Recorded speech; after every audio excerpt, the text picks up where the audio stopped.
Hello guys, welcome to Percy and Goddess Fiction. So in this video, we will see, what if a dying Kurama was sealed inside Percy to save both their lives? If you enjoy these kinds of stories, don't forget to show us some love by hitting the like button and subscribing to the channel. Your support means the world to us. Now, let's start the story. Chapter 1. The Dying Light. Percy Jackson had never been this deep in the ocean before. The crushing pressure would have killed an ordinary human instantly, but as the son of Poseidon, the ocean was his domain. Still, even he felt the strain as he descended further into the midnight zone, where sunlight never reached. "Dad, I hope you know what you're doing," Percy muttered, his voice carrying clear. Why through the water despite the immense depth? He adjusted the enchanted bronze armor that Tyson had crafted specifically for this mission. Not that he needed protection from the water, but would ever walk. It below might be another story entirely. 3 days ago, Poseidon had appeared at Camp Half-Blood with an unusual request. Strange energy signatures had been detected in the Challenger Deep, the deepest known point in Earth's oceans. Energy that wasn't Greek, Roman, or any other pantheon they'd encountered before. "It feels wrong, Percy," his father had said, uncharacteristic concern etching lines in his weathered face. "Foreign. Like something bleeding through from somewhere else entirely." The darkness surrounding Percy was absolute, but he didn't need light to see underwater. His senses extended outward, mapping currents, temperature variations, and the subtle movements of deep-sea creatures giving him a wide berth. They recognized a predator in their midst, or perhaps something even more dangerous. A soft blue glow emanated from Riptide, his celestial bronze sword, illuminating the immediate area around him. The blade seemed restless in his hand, almost vibrating with anticipation. Percy paused, hovering in the water. Something wasn't right. The ocean floor should have been visible by now, but below him stretched only more darkness. And the currents, they were behaving unnaturally, swirling in patterns that defied normal ocean physics. "Okay, that's definitely not normal," he said, tightening his grip on Riptide. The water temperature suddenly dropped several degrees. Percy's breath fogged in front of him despite being underwater, another impossibility. A chill ran down his spine that had nothing to do with the cold. "Who's there?" he called out, turning slowly in a circle. "I know you're watching." Silence answered him, but Percy could feel a presence, or rather, multiple presences, circling him in the darkness. Ancient, patient, hungry. Without warning, the water around him exploded into motion. A massive shape lunged from below, jaws wide and lined with teeth like serrated daggers. Percy barely had time to raise Riptide before the creature was upon him. Its body was serpentine but thick as a redwood trunk, with bioluminescent patches pulsing an eerie green along its flanks. Percy recognized it as an ancient species of sea serpent, one that should have been extinct millions of years ago. "Nice dinosaur," Percy grunted as he twisted away from the creature's lunge, slashing Riptide across its flank. The blade bit deep, drawing ichor that glowed an unnatural purple in the darkness. The serpent shrieked, a sound that shouldn't have been possible underwater, and recoiled. But instead of retreating, its wound began to pulse with the same strange energy Percy had been sent to investigate. Before his eyes, the cut sealed itself, leaving unmarked scales behind. "Well, that's new," Percy muttered, backing away. The serpent wasn't alone. More shapes materialized from the darkness. Mutated deep-sea creatures with too many limbs, eyes that glowed with malevolent intelligence, and bodies warped by whatever energy had infected this place. Percy had faced gods, titans, and giants, but something about these creatures sent a primal fear through him. They didn't belong here. They didn't belong anywhere in this world. "All right," he said, centering himself as he'd been taught at Camp Half-Blood. "Let's dance." Percy unleashed his power, drawing the ocean currents around him into a protective vortex. The water responded eagerly, whirling faster until he stood at the center of a miniature underwater hurricane. With a thought, he sent spears of pressurized water shooting toward the creatures. 3 of the smaller ones were impaled instantly, their bodies dissolving into that same purple essence. But the others, there were at least a dozen, scattered with intelligence that belied their monstrous appearances. They were coordinating, Percy realized with growing unease. Hunting as a pack, the sea serpent circled back, joined by what looked like a grotesquely enlarged anglerfish, its lure glowing with hypnotic patterns. Percy averted his eyes, remembering stories of deep-sea sirens who used similar lights to entrance their prey. Not today, fish face, he growled, sending another pressurized water spear toward the anglerfish's lure. The spear connected, but instead of piercing the creature, it was absorbed. The anglerfish's body pulsed, growing larger as it consumed Percy's attack. It's feeding on energy, Percy realized aloud.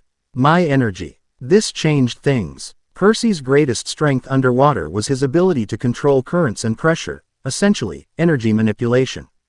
If these creatures could absorb that energy and grow stronger, he'd need another approach. The serpent lunged again, faster this time. Percy rolled in the water, bringing Riptide up in a defensive arc.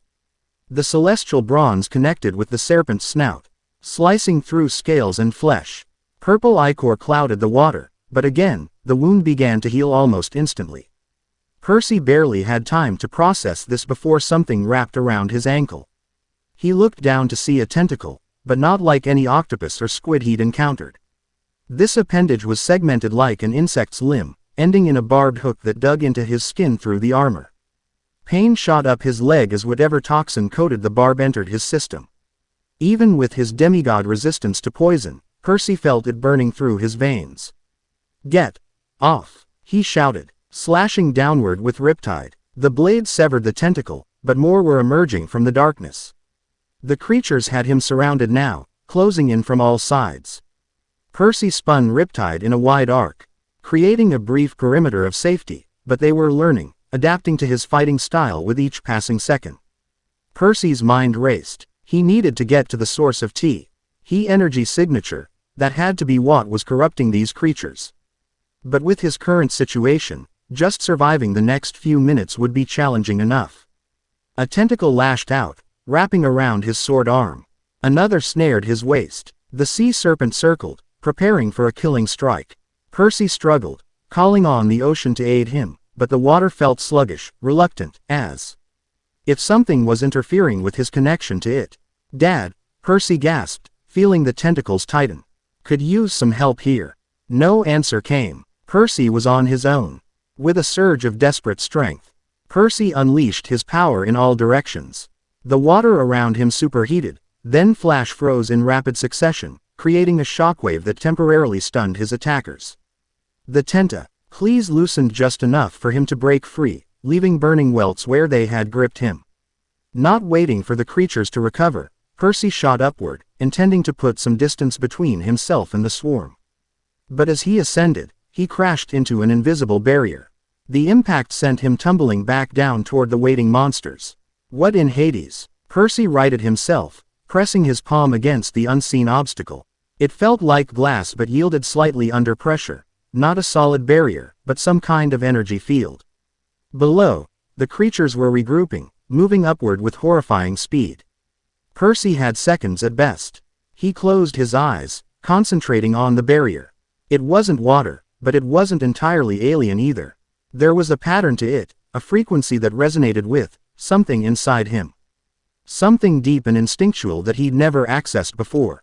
Percy pushed against the barrier, not with his hands but with his mind, willing it to recognize him as Poseidon's son. As a creature of the sea. For a moment, nothing happened. Then, with a sound like shattering glass, the barrier parted. Percy shot through the opening, but not before something sharp tore across his back. Ripping through armor and flesh alike. Searing pain exploded along his spine. Percy cried out, losing his concentration. The barrier snapped closed beneath him, temporarily sealing off his pursuers. But the damage was done. Whatever had struck him carried the same toxic energy as the barbed tentacle, and this time, the dose was much larger. Percy's vision blurred. His limbs grew heavy. Even his natural buoyancy seemed to be failing as he began to sink once more toward the barrier. No, he gritted out, forcing himself to swim upward. Not dying here. But his body was betraying him. The toxin spread through his system like liquid fire, attacking his connection to the sea itself. For the first time in his life, Percy felt the crushing pressure of the deep ocean beginning to affect him. His ears popped painfully, his lungs strained. As his consciousness began to fade, Percy became aware of a strange phenomenon. The water around him was tearing. There was no other word for it. Reality itself seemed to be coming apart at the seams, revealing a swirling vortex of energy unlike anything he'd ever seen. Within that vortex, Percy glimpsed another world, a world of forests and mountains. Of strange villages and people wielding powers that resembled magic but wasn't quite the same. And at the center of his vision, a massive fox with 9 tails, its body wrapped in chains of light. Roaring in defiance as it was pulled from a blonde-haired young man about Percy's own age. The image made no sense to Percy's failing mind, but one thing was clear, the fox was dying. Just as he was dying. Then, through the delirium of poison and pain, Percy heard his father's voice. "Forgive me, Percy. This was never supposed to happen. But I will not lose you." A trident materialized in the water before him, glowing with divine power. Poseidon himself couldn't appear, Percy realized dimly, because whatever was happening here was beyond even the gods' normal jurisdiction. The trident moved on its own, positioning itself over Percy's heart. From the vortex, tendrils of orange-red energy began to pour forth, energy that Percy somehow knew belonged to the dying fox creature. "The bargain is struck," Poseidon's voice echoed. "2 lives preserved as one. Until balance is restored." The trident plunged downward, Percy's scream of agony was lost in the roar of colliding realities. The orange-red energy poured into him through the wound created by the trident, burning hotter than the river Phlegethon.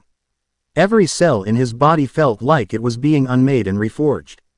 And within that pain, a voice, ancient, furious, and terrified all at once. "WHO dares bind me again."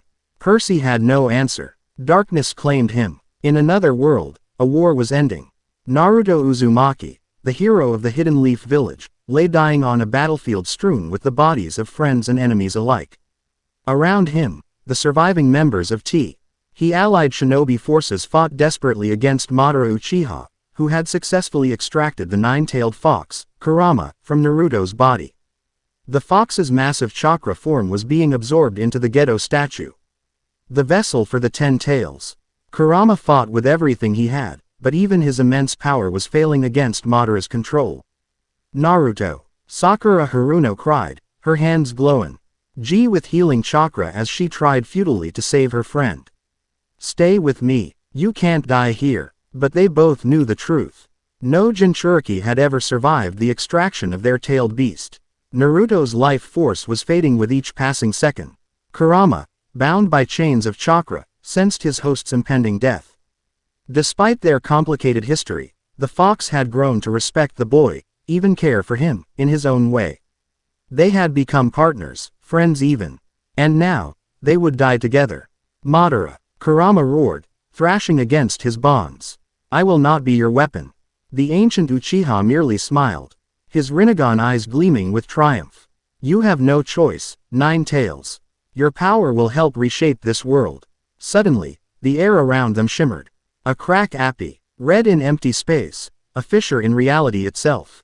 Madara's smile faltered. "What is this?" From the fissure emerged what looked like the tip of a massive trident, glowing with power utterly foreign to their world. The weapon thrust forward, piercing Kurama's ethereal form. "What?" The fox growled in surprise and pain. The trident began to pull, drawing Kurama's chakra not toward the Gedo statue, but toward the fissure. Madara snarled in rage, intensifying his own pull on the 9 tails. For a moment, Kurama was suspended between 2 forces, his very essence being torn apart. Then a voice, deep, commanding, and ancient, echoed from the fissure. "Your world is not mine to interfere with, wielder of the spiral eyes.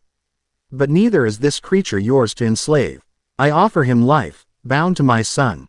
A new purpose, in exchange for salvation." "No." Madara's hands flashed through seals, attempting to close the dimensional rift. "The 9 tails belongs to me." But the foreign power was too strong, too unexpected. With a sound like the ocean's roar, the trident yanked Kurama's chakra through the fissure, leaving Madara grasping at empty air. The last thing Kurama saw of his world was Naruto's face, peaceful in death. And Sakura's tears falling upon it. Then there was only the tunnel between worlds, the pull of the trident, and ahead, a dying young man with sea-green eyes. So, Kurama growled as their essences began to merge, this is to be my new prison.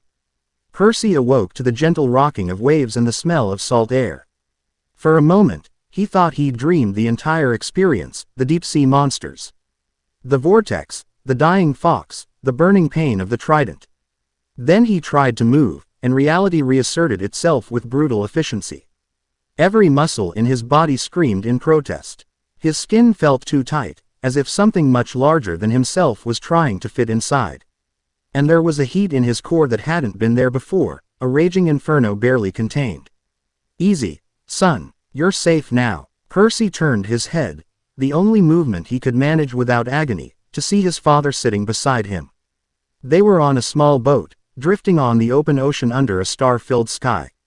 Poseidon looked exhausted, his normally vibrant eyes dimmed with fatigue, his weathered face lined with worry. What? Percy's voice came out as a croak. What did you do to me? Poseidon sighed, placing a gentle hand on Percy's forehead. The touch was cool against Percy's burning skin. I saved your life, he said simply. Though you may not thank me for it, once you understand the cost. Percy tried to sit up again, and this time, the pain was slightly more manageable. The fox, he said, memories flooding back. I saw a giant fox with 9 tails. Being pulled from someone. Poseidon nodded gravely. What you saw was a being from another world, a world parallel to our own, but governed by different rules, different powers. The creature is called Kurama, though he is known to most in his world as the 9-tailed fox. A being of immense power. And he's inside me now. Percy couldn't keep the horror from his voice. Yes, Poseidon confirmed. Both of you were dying. The wound you received was no ordinary injury, it was corrupting your very essence, your connection to the sea. I could not heal it, not even with all my power. Percy's hand went to his chest, expecting to find a wound where the trident had pierced him. Instead, he felt only smooth skin. But as his fingers traced the area, he discovered an unfamiliar pattern of raised scar T. SSUE, a spiral surrounded by what felt like ancient symbols. A seal, Poseidon explained, seeing Percy's confusion. The most powerful I could create, with help from Hecate and other forces. It binds the fox's essence to yours, allowing both of you to live. But why? Percy demanded, anger beginning to cut through his confusion. Why would you put this thing inside me without asking? Because you were seconds from death. Poseidon replied, his own voice hardening. Because the alternative was to lose you forever. And because the confluence of energies, the rift between worlds, the dying fox. Your own injury, created an opportunity that may never come again. Percy closed his eyes, trying to process what he was being told.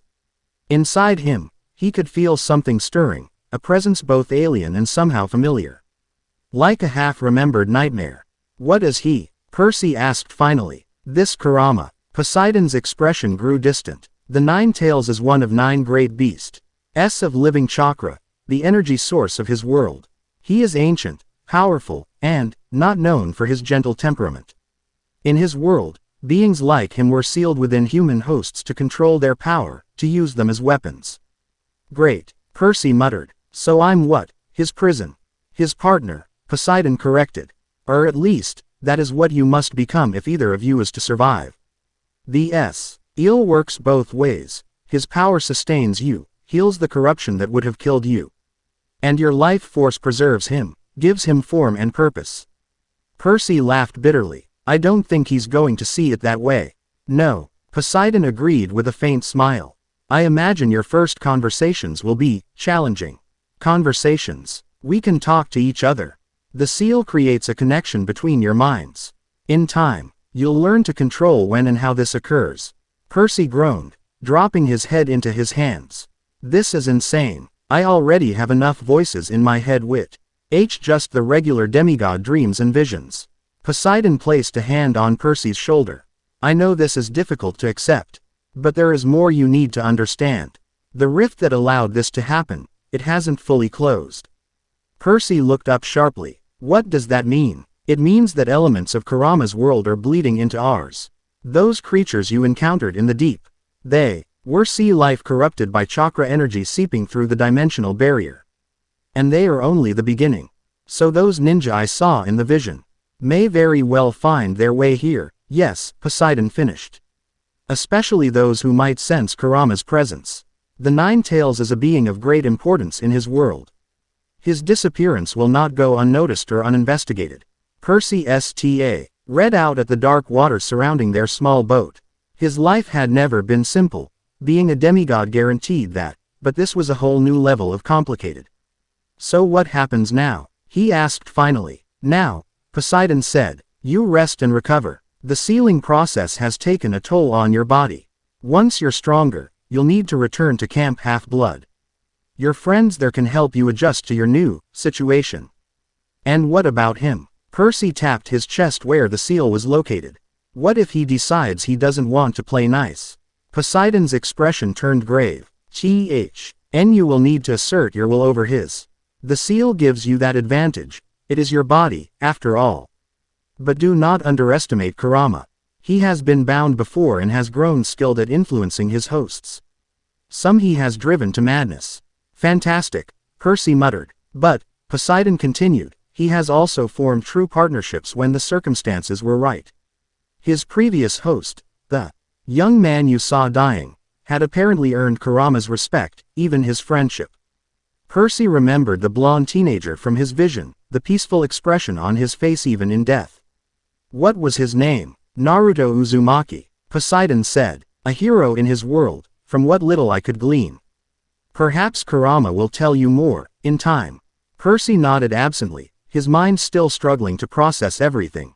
He'd been through some bizarre experiences as a demigod, holding up the sky, bathing in the river Styx, losing his memories, but hosting an ancient fox spirit from another dimension definitely topped the list. I'll leave you to rest, Poseidon said, rising from his seat. The boat will take you to shore by morning. I've sent word ahead to Chiron, he'll be expecting you. Wait, Percy called as his father turned to go. These ninja from the other world, how dangerous are they? Poseidon paused, looking back at Percy with an expression that was difficult to read. They are different from the threats you've faced before. Not gods or monsters, but humans with powers that might seem godlike to ordinary mortals. Some use elemental abilities not unlike your own. Others possess techniques that can manipulate mind, body, and spirit, and they'll be coming after me because of Kurama. Some will, Poseidon acknowledged. Others may seek to understand what's happening between our worlds. And a few might even become allies, should you find common ground. Percy nodded, trying to look more confident than he felt. Just another Tuesday for Percy Jackson, right? Poseidon's expression softened. You have always risen to meet challenges that would break lesser heroes. I have faith that you will do so again. He hesitated, then added, I am sorry that I could not find another way to save you. But I am not sorry that you live, whatever the cost. Before Percy could respond, Poseidon dissolved into sea mist, leaving Percy alone on the gently rocking boat. Or, not entirely alone. So, rumbled a voice from within his mind, deep and resonant with barely suppressed rage, the sea god abandons you to deal with me on your own. How typical of divine parents. Percy tensed, his hand instinctively reaching for Riptide in his pocket. Kurama, I presume. A harsh laugh echoed through his consciousness. The kid knows my name. Should I be honored? Look, Percy said, trying to project confidence he didn't feel, I didn't ask for this any more than you did. But it seems we're stuck with each other, at least for now. Stuck with each other, Kurama repeated, his voice dripping with disdain. No, human. You are merely my newest prison, and I have escaped prisons before. Percy felt a sudden surge of heat in his chest, as if the seal itself was responding to Kurama's defiance. With it came a wave of memories that weren't his own, flashes of destruction, of a village in ruins, of people running in terror from a mountain-sized fox laying waste to everything in its path. Is that supposed to scare me? Percy asked, forcing himself to sound calmer than he felt. I've faced gods and titans who wanted to destroy the world. You're just one more powerful entity with anger issues. The fox's growl reverberated through Percy's entire body. You know nothing of my power, of what I am capable of. I have leveled mountains with a sweep of my tails. I have created tsunamis with a single roar. Tsunamis. Percy couldn't help but laugh. Dude, I'm the son of Poseidon. Tsunamis are kind of in my wheelhouse. The anger emanating from the fox spirit suddenly shifted, becoming something more calculating. Interesting. The sea god's son. Perhaps this arrangement has possibilities I hadn't considered. Percy didn't like the sound of that. Let's get one thing straight, he said firmly. This is my body. You're a guest here, an uninvited one, but a guest nonetheless. I'm willing to work with you because apparently, we're keeping each other alive. But if you try to take control or hurt the people I care about, we're going to have problems. Silence followed his declaration, stretching so long that Percy wondered if Kurama had retreated deeper into his consciousness. Finally, the fox spoke again, his tone different, still proud, but with a hint of something like respect. You remind me of him, Kurama said. Naruto. He too made bold proclamations when we first met. Your previous host, Percy asked, seizing on the slight softening in the fox's demeanor. Yes, a loud, obnoxious brat who somehow became. Kurama paused, and Percy felt a avenue of what could only be described as grief emanating from the spirit. It doesn't matter. He is gone, and I am here, bound to you instead. I'm sorry, Percy said, and was surprised to realize he meant it. It sounds like you two were close. We were partners, Kurama admitted reluctantly. It took years, but eventually, we fought together rather than against each other. Percy nodded, even though the fox couldn't see him. Then maybe we can do the same. Perhaps, Kurama conceded. But do not think it will be easy, Percy Jackson. I am not some tame pet to be commanded. I am Kurama, the nine-tailed fox. The strongest of the tailed beasts. And I'm Percy Jackson, son of Poseidon, hero of Olympus, and apparently now your roommate, Percy replied with a hint of his old humor. So I guess we're both pretty special. To Percy's surprise, he felt something like grudging amusement from the fox. We will see, Kit. We will see. The presence in his mind receded, leaving Percy alone with his thoughts. He lay back on the deck of the small boat, looking up at the stars. They were the same stars he'd always known, but somehow, they seemed different now, as if he was seeing them through new eyes. Everything was different now. He was different. As the boat drifted toward shore, Percy closed his eyes and tried to sleep, wondering what awaited him at Camp Half-Blood, and how his friends would react when they learned about his new internal passenger. Morning found Percy standing on the beach near Camp Half-Blood, the small boat that had carried him through the night dissolving back into sea foam behind him. He felt stronger than he had the previous evening, though his body still ached in ways he couldn't quite describe, as if his very atoms were still adjusting to Kurama's presence. The fox had been silent since their initial conversation, but Percy could feel him there, watching, evaluating, perhaps planning. Percy wasn't sure which possibility concerned him more. He made his way up the beach toward the camp, breathing in the familiar scent of strawberry fields and wood smoke. Despite everything that had happened, a part of him relaxed at being home. Camp Half-Blood had always been his sanctuary, the one place where he truly belonged. But as he approached the magical boundaries that protected the camp, Percy hesitated. Would the barriers even recognize him now? With Kurama sealed inside him, was he still the same person the camp's magic knew as Percy Jackson? Only one way to find out, he muttered, stepping forward. For a heart-stopping moment, he felt resistance, like pushing against a strong wind. Then, with a sensation like passing through a warm curtain of water, he was through. Interesting, Kurama's voice rumbled in his mind. The barrier recognized you, but it also recognized me as part of you now. I could feel it, evaluating us. That's reassuring, Percy said aloud, then winced. He'd need to get used to responding mentally to Kurama. If he didn't want everyone at camp thinking he'd gone crazy, talking to himself. Can you hear me like this? He thought deliberately. Yes, came the immediate reply. Though your mental voice needs work. You're practically shouting. Sorry, Percy thought, trying to modulate his mental volume, whatever that meant. He continued up the hill toward Talia's pine tree, where Peleus the dragon dozed peacefully. Curled around the trunk, the golden fleece glittered in the morning sunlight among the lowest branches. As Percy approached, Peleus raised his head, nostrils flaring. The dragon's eyes fixed on Percy with unusual intensity. Hey, Peleus, Percy said cautiously.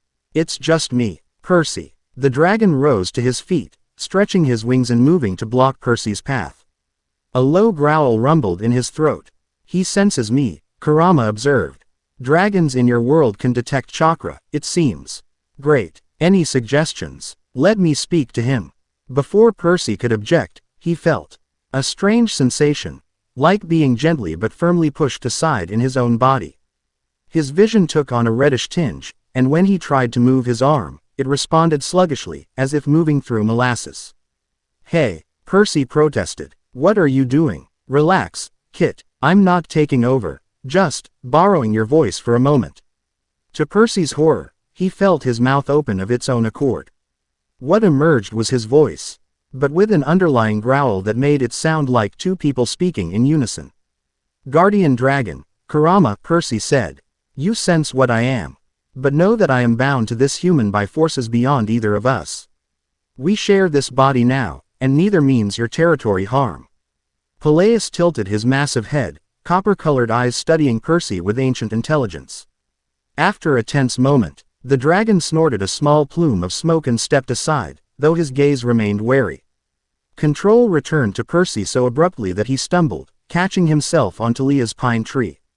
Never do that again without asking, he thought furiously at Kurama. Would you have preferred to fight the dragon? Kurama retorted. Besides, I merely borrowed your voice. If I had truly taken control, your eyes would have changed color, your features would have sharpened, and those watching might have seen my chakra manifest around you. The mental image of himself with glowing eyes and fox features was disturbing enough that Percy decided to let the matter drop for now. But this was definitely something they would need to establish ground rules about. As he crested the hill, CA.MP Half-Blood spread out below him in all its familiar glory. The cabins arranged in their omega pattern, the dining pavilion, the arena, the climbing wall spewing lava, the canoe lake glittering in the morning sun. Campers were beginning to stir, emerging from their cabins for breakfast. And standing at the big house porch, clearly waiting for him, were Chiron and Annabeth. Percy's heart gave a painful twist at the sight of his girlfriend. Ex-girlfriend, he corrected himself. They'd broken up 2 months ago after trying to make it work post-college. The split had been mutual and mostly amicable. They'd simply grown in different directions, but seeing her still hurt. The blonde female means something to you, Kurama observed. Her name is Annabeth, Percy replied. And yes, she does. She smells of wisdom and battle. A warrior scholar. Reminds me of Inara, but with more fire in her spirit. Percy had no idea what Inara was, but he filed the information away for later. Taking a deep breath, he made his way down the hill toward the big house. Chiron spotted him first, the ancient centaur's expression shifting from concern to relief. Percy, thank the gods. Annabeth turned, her stormy gray eyes widening as they fixed on him. She was as beautiful as ever, her blonde hair pulled back in a practical ponytail, wearing the orange camp Half-Blood t-shirt and jeans. But here was something different about her, a new confidence in her posture, perhaps, or a clarity in her gaze that hadn't been there before. Seaweed brain, she said, and despite everything, Percy couldn't help but smile at the old nickname. You look like Tartarus warmed over. Nice to see you too, wise girl, he replied, climbing the steps to the porch. Chiron placed a hand on Percy's shoulder, his eyes searching Percy's face. Your father sent word of what happened. How are you feeling? Like I swallowed a nuclear reactor, Percy admitted. Everything's different, heightened, and I've got a cranky fox spirit giving commentary on my life choices. I heard that, Kurama grumbled. You were meant to, Percy shot back. Annabeth frowned, studying him with the intense focus she usua. LLY reserved for particularly challenging architectural problems. So it's true, you really have a being from another dimension sealed inside you. Afraid so, Percy said, then hesitated. You can't tell, can you? I mean, do I look different? Your eyes, Annabeth said softly. They're still green, but there's something else there now. A ring of orange around your pupils that wasn't there before. Percy blinked in surprise. Really? No one mentioned that part. A physical manifestation of our connection, Kurama explained. The seal allows a small portion of my chakra to mingle with your own energy at all times. It's what's healing you, keeping the deep-sea poison at bay. Percy relayed this information to Chiron and Annabeth, watching their expressions grow increasingly concerned. This is unprecedented, Chiron said, stroking his beard. In all my millennia of teaching heroes, I've never encountered anything quite like this. A being from another reality, bound to a demigod. We need to figure out exactly what this means, Annabeth said, slipping naturally into problem-solving mode. What abilities this gives you, what limitations, what risks? Percy nodded, grateful for her practical approach. There's more, though. According to my dad, the rift between our worlds isn't completely closed. Those creatures I encountered in the deep ocean were just the beginning. There might be more coming through, including people from Kurama's world who can use this chakra energy. Chiron's tail flicked nervously. Then we must prepare. Come inside, both of you. This discussion is best continued in private. As they entered the big house, Percy became acutely aware of the campers gathering for breakfast, many of whom were staring curiously in their direction. News traveled fast at Camp Half-Blood, and Percy suspected rumors of his return, and his new condition, were already spreading. Inside Chiron's office, Percy sank gratefully into a comfortable armchair. Despite feeling stronger than the previous night, the walk from the beach had drained him more than he wanted to admit. Your body is still adjusting, Kurama commented, seeming almost concerned. The eel draws on both our energies to maintain itself. You'll need rest and proper nourishment to regain your full strength. Thanks for the medical advice, Percy thought, though without much bite. Chiron wheeled himself behind his desk, his wheelchair disguising his centaur lower half in the cramped space of the office. Percy, I need you to tell us everything, from the beginning. What happened in the depths? What you experienced during the sealing, and what you've learned about your guest. For the next hour, Percy recounted his story in detail, occasionally supplemented by Kurama's corrections or clarifications, which Percy relayed to the others. He described the corrupted sea creatures, the dimensional rift, the dying fox being pulled from the blonde ninja, and the painful process of becoming Kurama's new host. Annabeth listened with rapt attention, occasionally jotting notes in a small notebook she'd produced from her pocket. When Percy finished, she looked up with that familiar expression of intense concentration. So, to summarize, you've got an ancient fox spirit from another dimension sealed inside you, giving you access to a new form of energy called chakra. Meanwhile, the barrier between our worlds is weakening, allowing creatures and possibly people to cross over. And some of these people might be coming specifically to find Kurama. That about sums it up, Percy agreed. Though you left out the part where Kurama and I are still figuring out how to coexist without driving each other crazy. Speak for yourself, Kit, Kurama rumbled. I've had millennia of practice tolerating annoying hosts. Not helping, Percy retorted silently. Chiron leaned forward, his ancient eyes troubled. What concerns me most is this chakra energy. From what you've described, it seems fundamentally different from the divine power we're familiar with. It could interact with our world in unpredictable ways. That's what corrupted those sea monsters, Percy agreed. It was like the chakra rewrote their nature, made them more aggressive, more coordinated. And they could absorb my water powers, use the energy to heal and grow stronger. We need to understand this chakra better, Annabeth decided. Percy, do you think Kurama would be willing to explain more about how it works in his world? Percy directed the question inward, and to his surprise, Kurama seemed willing to cooperate. Chakra is the combination of physical energy and spiritual energy, the fox explained through Percy. All living things in my world possess it to some degree, but shinobi, why? Oh, you might call ninja, are trained from childhood to mold and manipulate it. They use hand signs to focus their chakra into techniques, elemental attacks, illusions, physical enhancements, even healing. Like magic, Annabeth suggested. Not quite, Kurama corrected. Magic in your world seems to bend reality through divine will or arcane knowledge. Chakra works with the natural energies already present in a person or their environment. It's more systematic. Could Percy learn to use chakra? Chiron asked. There was a thoughtful pause before Kurama answered. Potentially. As my Jinchuriki, my host, he has access to my chakra. But using it effectively requires training and control. Without proper guidance, the power could harm him as much as help him. Jinchuriki, Annabeth repeated, testing the unfamiliar word. What exactly does that mean in your world? Percy felt a wave of complex emotions from Kurama, anger, resentment, but also something like resigned acceptance. It means, power of human sacrifice.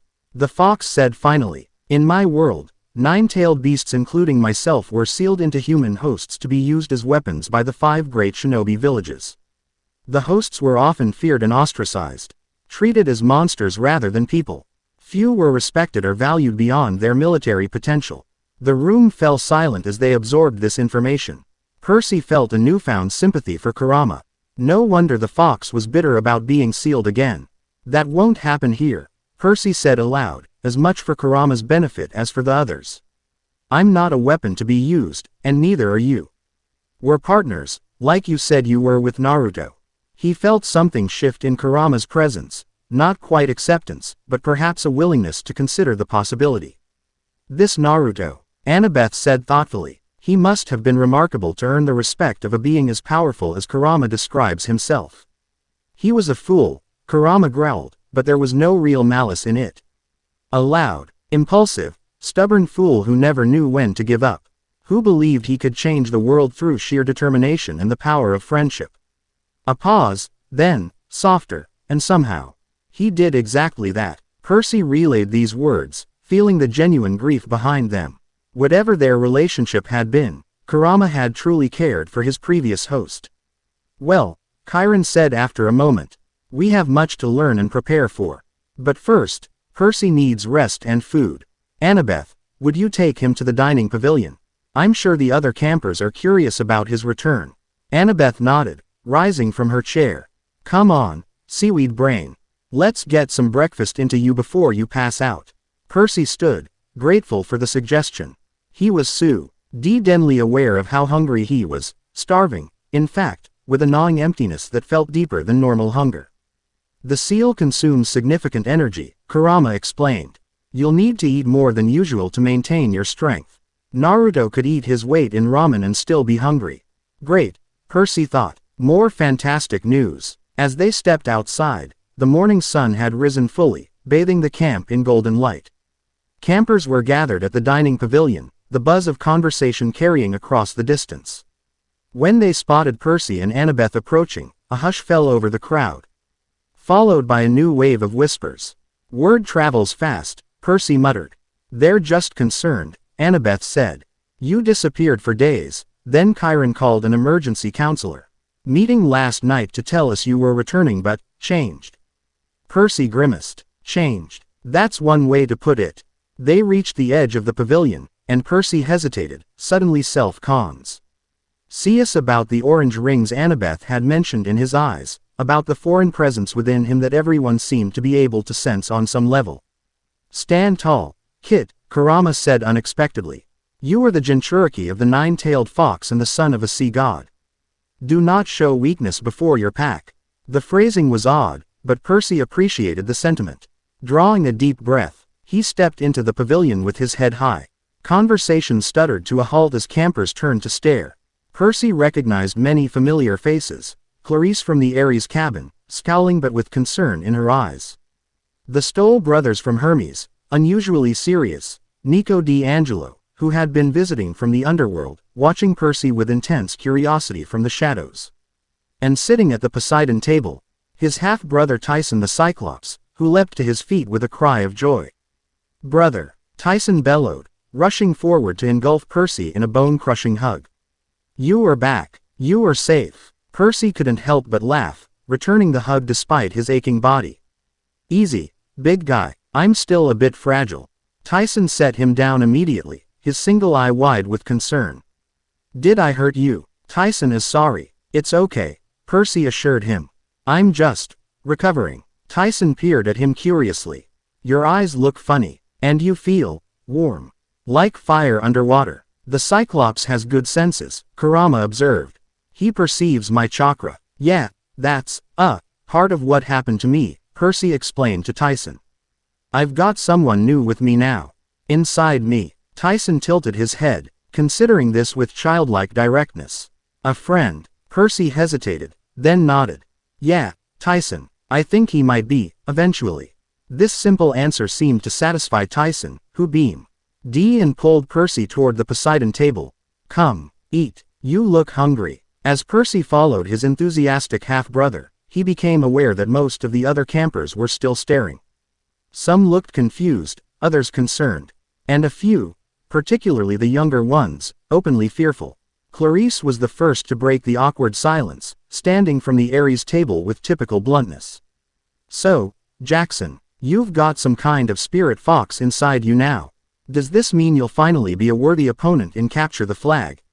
Percy couldn't help but grin at the familiar challenge in her voice. Why don't we find out, Clarice? Though I should warn you, Kurama doesn't like losing. A ripple of nervous laughter spread through the pavilion, easing some of the tension. Percy took his seat at the Poseidon table, Annabeth joining him despite the traditional seating arrangement by godly parent. No one seemed inclined to enforce the rules at the moment. So what's it like? Connor Stoll called from the Hermes table. Having another consciousness in your head. Crowded, Percy replied dryly. And loud, especially when he's annoyed. Which is most of the time, with you, Kurama added. Though Percy detected a hint of amusement in the fox's mental voice. More questions followed, the initial wariness giving way to typical demigod curiosity. Percy answered as best he could, occasionally relaying Kurama's comments when relevant. By the time nymphs brought plates of eggs, bacon, and blue pancakes, a special touch Percy knew was for his benefit, the atmosphere had relaxed considerably. Percy was halfway through his third stack of pancakes. His appetite truly was insatiable now, when a commotion at the edge of the pavilion drew everyone's attention. Rachel Elizabeth Dare, the camp's oracle, stood frozen at the entrance, her normally vibrant green eyes fixed unblinkingly on Percy. Her body went rigid, and a familiar green mist began to swirl around her feet. Oh great, Percy muttered. This can't be good. What is happening to the red-haired female? Kurama demanded, his presence suddenly alert and wary. She's our oracle, Percy explained quickly. She delivers prophecies, visions of the future. Though the timing seems a bit too convenient. Rachel's mouth opened, and the eerie, multi-layered voice of the Oracle of Delphi emerged. The fox of 9 tails bound to ocean's sun. Bridges worlds where battles thought won are fought anew on unfamiliar shores.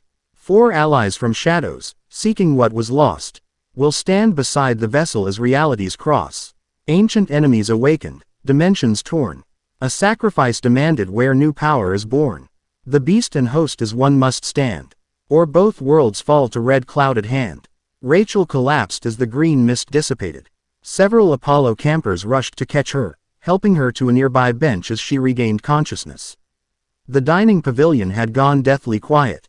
Percy felt a chill run down his spine as he processed the prophecy's words.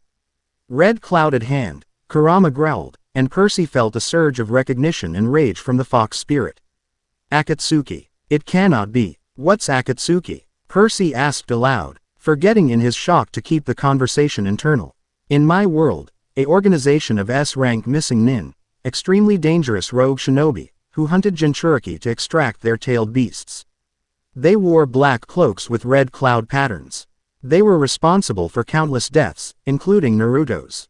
Percy relayed this information to the stunned campers, watching their expressions shift from confusion to alarm. So the prophecy is saying these Akatsuki people might find a way to our world? Annabeth asked, her analytical mind already working through the implications. It sounds like it, Percy agreed grimly. But who are the 4 allies from shadows? Perhaps shinobi from Kurama's world who oppose the Akatsuki, Chiron suggested, having wheeled himself to the pavilion upon hearing the commotion. Allies from his past who might help us understand and confront this threat. Possible, Kurama conceded. There were those in Konoha, Naruto's village, who would have pursued any lead to avenge him. His teacher Kakashi, his teammate Sakura, perhaps others. Percy noticed something odd in Kurama's tone. You sound concerned about that possibility. Wouldn't allies from your world be a good thing? Not necessarily, Kurama replied after a moment. While they might oppose Akatsuki, many in Konoha would see me, and by extension, you, as belonging to their village. They might demand your cooperation. Or worse, attempt to extract me to place me in a more suitable host from their world. A chill ran through Percy at the thought. That's not happening, he said firmly. Both to Kurama and to everyone listening. Whatever's coming, we face it together. This is my world, and I'll protect it. But you're not a weapon to be passed around, Kurama. Not anymore. He felt a complex surge of emotion from the fox. Surprise, suspicion, and something that might have been the first glimmer of trust. Bold words, Percy Jackson, Kurama said, his mental voice quieter than usual. We shall see if you can back them up when the time comes. Chiron cleared his throat, drawing everyone's attention. The prophecy is clear that we face a threat from beyond our familiar mythology. We must prepare. Cabin counselors, we'll meet in 1 hour to discuss strategy. In the meantime, Percy should continue to rest and adjust to his new partnership. As the campers dispersed, murmuring anxiously among themselves, Percy remained seated, the weight of the prophecy settling over him like a physical burden. He'd been the subject of prophecies before, but this one felt different, more immediate, more personal. You okay? Annabeth asked softly, placing her hand over his. Percy looked down at their intertwined fingers, drawing comfort from the familiar gesture despite their changed relationship. Not really, he admitted, just when I thought my days of world-saving quests were behind me. She smiled faintly. When are they ever? At least this time you've got an ancient fox spirit on your side. She has a point, Kurama interjected. I may be trapped in this arrangement, but I have no desire to be captured by Akatsuki again. Our interests align, at least in this. Percy nodded, finding strange reassurance in the fox's pragmatism. Then I guess we'd better figure out how this partnership works, he said. Because something tells me we don't have much time before things get complicated. As if in answer to his words, the camp's boundary alarms suddenly blared, a sound Percy hadn't heard since the Battle of Manhattan. Chiron's expression turned grave as he wheeled rapidly toward the door. It seems, the ancient centaur said, that things are already complicated. Percy rushed toward Half-Blood Hill alongside dozens of other campers, all armed and armored for battle. Despite Chiron's protest that he should rest, Percy couldn't sit idle while the camp might be under attack. Riptide was uncapped in his hand, the celestial bronze blade gleaming in the morning sunlight. Be cautious, Kit, Kurama warned as they reached the crest of the hill. Your body is still adjusting to our merger. Pushing too hard could disrupt the seal. I'll be careful, Percy promised. Though they both knew it was likely an empty assurance given the circumstances. Peleus the dragon was fully alert now, smoke billowing from his nostrils as he faced outward, beyond the camp's magical boundaries. In the valley below, Percy could see what had triggered the alarms. 4 figures stood just beyond the property line, 3 men and 1 woman, all wearing strange cloth. That matched nothing from Percy's world. They made no aggressive moves, simply waiting as if expecting to be greeted. Shinobi, Kurama confirmed, his mental voice tense. From Konoha, judging by the leaf symbols on their headbands. The 4 allies from Shadows, Percy thought. That was fast, even for a prophecy. Chiron cantered up beside Percy, bow in hand but not drawn. Do you recognize them, Percy? He asked quietly. Or rather, does your companion? Percy directed the question inward, feeling Kurama's consciousness shift forward to get a better look through his eyes. Yes, the fox said after a moment. The silver-haired one with the mask is Kakashi Hatake, Naruto's former teacher and the 6th Hokage, leader of the Hidden Leaf Village. The pink-haired woman is Sakura Haruno, Naruto's teammate and one of the most skilled medical nin in the village. The pale young man is Sai, another teammate, specialized in ink techniques. And the one with the pineapple hair is Shikamaru Nara, the village's chief strategist and one of the few humans I would acknowledge as genuinely intelligent. Percy relayed this information to Chiron, adding, Kurama says they were all close to Naruto, his previous host. Chiron nodded gravely. Then it seems the prophecy is already unfolding. 4 allies from Shadows, seeking what was lost. What do we do? Percy asked. They can't cross the boundary without permission. Right. The boundary keeps out monsters and those who mean harm to the camp, Chiron corrected. These visitors are human, or at least, human by the standards of their world. And their intentions remain to be seen. Percy took a deep breath. I should talk to them. They're here because of me, because of Kurama. Be wary, Percy Jackson, Kurama cautioned. These are not ordinary humans. Kakashi alone has copied over 1,000 jutsu, combat techniques. They are as dangerous in their way as your demigods. Noted, Percy replied, but we need information, and they might have it. About the Akatsuki, about what's happening between our worlds. Reluctant agreement emanated from Kurama as Percy stepped forward, Chiron at his side. The other campers formed a defensive line behind them. Weapons ready but not threateningly aimed. As Percy approached the boundary, the silver-haired man, Kakashi, raised a hand in greeting. Despite the mask covering the lower half of his face and a headband slanted over his left eye, Percy could sense the man's keen assessment. "Hello," Kakashi called, his voice calm and measured. "You must be Percy Jackson. We've come a long way to meet you." Percy stopped just inside the boundary. "How do you know my name?" The pink-haired woman, Sakura, stepped forward. "The dimensional disturbance that took Kurama was tracked by our sensory-type ninja. We performed a ritual to follow the trail, which led us here. As for your name," she hesitated, exchanging glances with her companions. "We were given that information by a sea god claiming to be your father." The one called Shikamaru finished, his expression suggesting he still found the concept troubling. "Troublesome situation, really. Poseidon contacted them directly." Kurama sounded surprised. "The sea god is more involved than I expected." "My father told you about me?" Percy asked, equally surprised. Kakashi nodded. "He appeared to us as we performed the tracking ritual. Said if we wanted to find Kurama, we should speak with his son, Percy Jackson, at a place called Camp Half-Blood. He also warned us not to come with hostile intentions."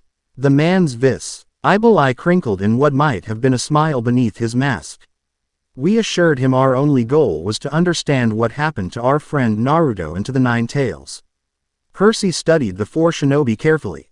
Despite their relaxed postures, he could sense the coiled readiness in each of them, like predators at rest but prepared to strike in an instant. "Let me speak to them," Kurama requested. Percy hesitated. "Are you going to try to take control again?" "No," the fox said, surprising Percy with his directness. "But they need to hear from me. To confirm I am truly here, and there are things I should tell them about Naruto's final moments." After a moment's consideration, Percy nodded mentally. "Okay, but I'm staying aware this time. And we do this together." He felt Kurama's agreement, and then that strange sensation again, not of being pushed aside, but of sharing the space of his consciousness. His vision took on that reddish tinge, and he felt power surge through him, warm and electric. When he spoke, it was with that dual-layered voice, his own and Kurama's deeper tones overlapping. "Kakashi Hatake, Sakura Haruno, it has been some time." The effect on the shinobi was immediate. Sakura's eyes widened, her hand rising to her mouth. "Kurama," she whispered. Kakashi's posture straightened, his visible eye narrowing. "So it's true. You survived the extraction." "Barely." "Kurama," Percy replied. "I was dying when Poseidon performed the sealing ritual." "As was Percy Jackson." "And Naruto?" Sakura asked, her voice tight with emotion. "Did he?" Kurama hesitated, and Percy felt the fox's genuine grief. "Naruto Uzumaki died as he lived, protecting those precious to him. His last thoughts were of the village and of you, his friends. He felt no regret, only the wish that he had more time." Tears spilled down Sakura's cheeks, though she made no sound. Shikamaru closed his eyes briefly, his expression pained. Sai, the pale young man who had yet to speak, placed a comforting hand on Sakura's shoulder, his own face a careful blank that Percy suspected concealed deep emotion. "Then our worst fears are confirmed," Kakashi said softly. "But at least we know for certain now." He refocused on Percy. "Kurama. What of Madara, and the 10 Tails?" "Unknown," Kurama admitted. "The dimensional rift occurred during the extraction. I was pulled through before I could witness the battle's conclusion." Quote. Shikamaru stepped forward, his sharp eyes studying Percy with analytical precision. "This partnership, is it like what you had with Naruto?" Percy felt Kurama relinquish some control, allowing him to speak more naturally while maintaining their connection. "We're still figuring that out," Percy said, his voice now mostly his own. "It's only been a day since the sealing. But you can access Kurama's chakra." Shikamaru pressed. "And your abilities?" "To some extent," Percy acknowledged. I haven't exactly had time to practice. Kakashi nodded thoughtfully. That would be wise to remedy quickly. If our presence here is possible, others might follow, and not all with peaceful intentions. You mean the Akatsuki, Percy said, watching their reactions carefully. The four shinobi exchanged sharp glances. How do you know that name? Kakashi asked, suddenly wary. We just received a prophecy, Percy explained. It mentioned a red clouded hand, threatening both our worlds. Prophecy, Sakura repeated skeptically. In our world, certain individuals can occasionally glimpse the future, Chiron explained, speaking for the first time. His visions are often cryptic but invariably significant. Shikamaru sighed heavily. Troublesome. So this isn't just about finding Kurama. We're potentially facing another Akatsuki threat, this time across dimensions. If Madara succeeded in forming the 10 tails, he would possess the power to break through dimensional barriers, Sai commented, his voice surprisingly gentle despite his emotionless expression. Especially with the rift already weakened by Kurama's passage. Percy glanced at Chiron, then back to the shinobi.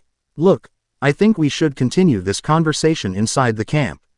You clearly aren't here to cause trouble, and we all need information that the other side has. Chiron nodded his agreement. As Activities Director of Camp Half-Blood, I extend an invitation to the four of you to enter our sanctuary. But I must ask that you respect our customs and cause no harm to our campers. Kakashi bowed slightly. You have our word, Chiron-san.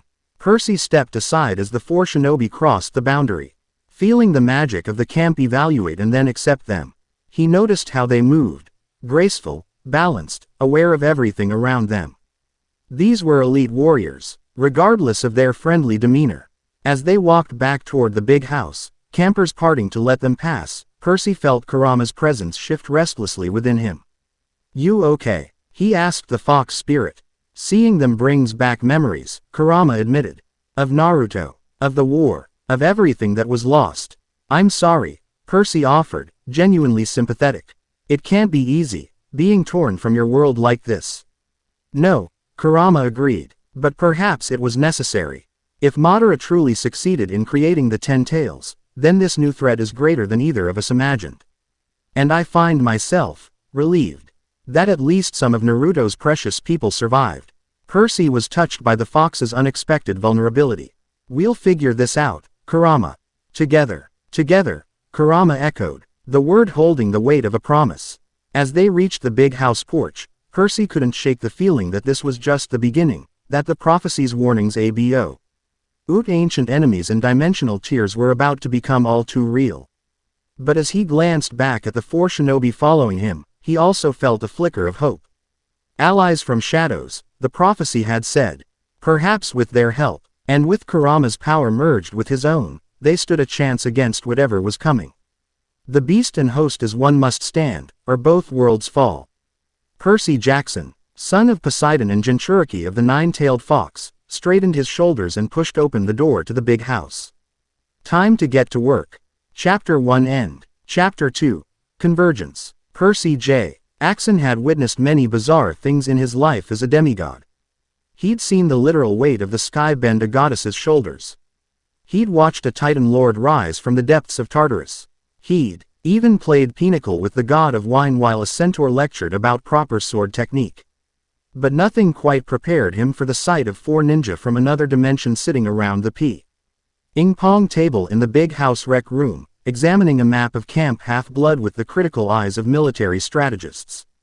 The boundary magic is impressive, Kakashi was saying, his single visible eye studying the topographical features of the camp. But it has limitations. It keeps out monsters and those with harmful intent, but what about those who don't realize the harm they might cause? Like dimensional travelers simply following Kurama's energy signature, Shikamaru added, lazily twirling a pencil between his fingers. They might not intend harm, but their very presence could destabilize the barrier between worlds.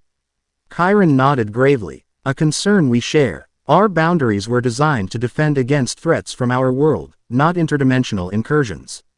Percy leaned against the doorframe, watching the surreal scene unfold. It had been 3 days since the shinobi arrived, and in that time, the camp had settled into an uneasy rhythm of preparation and training. E4 visitors had integrated with surprising ease, their obvious combat expertise earning respect from even the most skeptical Ares campers. They adapt quickly, Kurama observed from within Percy's mind. Shinobi are trained for infiltration and information gathering. Learning the rules of a new world is simply another mission parameter to them. They still stand out, Percy replied, noting the way Sai's pale skin and midriff-bearing outfit drew stares from younger campers.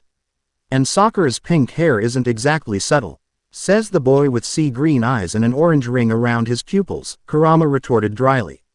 Percy smiled despite himself. Over the past 3 days, his relationship with the fox spirit had evolved from wary cooperation to something approaching genuine partnership. They still annoyed each other regularly. Kurama was prickly and proud, while Percy's irreverent humor often earned mental eye rolls from the ancient being, but there was growing trust between them. Percy, Chiron called, noticing him in the doorway. We were just discussing the training schedule. Kakashi has some thoughts about helping you develop control over Kurama's chakra. Percy entered the room fully, nodding respectfully to the shinobi. He'd learned quickly that while they were friendly enough, they operated according to hierarchies and protocols that differed from the more casual Greek camp culture. I've been thinking about that too, Percy said, taking a seat at the ping-pong table. I can feel Kurama's energy, but accessing it deliberately is still hit or miss. Kakashi's masked face revealed little, but his visible eye crinkled slightly. Not surprising. It took Naruto years to fully harmonize with Kurama's chakra, and he was trained in chakra manipulation from childhood. You're essentially learning to use muscles you never knew existed. But he's made remarkable progress already, Sakura added, her initial coolness toward Percy having warmed considerably once He confirmed Kurama was being treated as a partner rather than a prisoner. Yesterday's water manipulation exercise showed clear chakra enhancement. Percy remembered the session vividly. He'd been demonstrating his natural water abilities to the shinobi when Kurama had suggested channeling a small amount of chakra into the water. The result had been dramatic. The gentle wave Percy intended to create had instead erupted like a geyser, soaking everyone present. You lack finesse, Kurama had commented afterward, though Percy detected pride beneath the criticism. The key, Kakashi continued, bringing Percy back to the present, is finding the balance between your demigod abilities and Kurama's chakra. They seem to amplify each other in interesting ways, but that amplification needs control. And we need to establish that control quickly, Shikamaru added, his normally bored expression sharpening. Our scouts detected another dimensional fluctuation last night. Percy straightened. Where? About 20 miles south of here, Sai answered, pointing to a location on the map. I sent an ink reconnaissance bird to investigate but found only residual chakra traces. Whatever or whoever came through had already moved on. A chill ran down Percy's spine.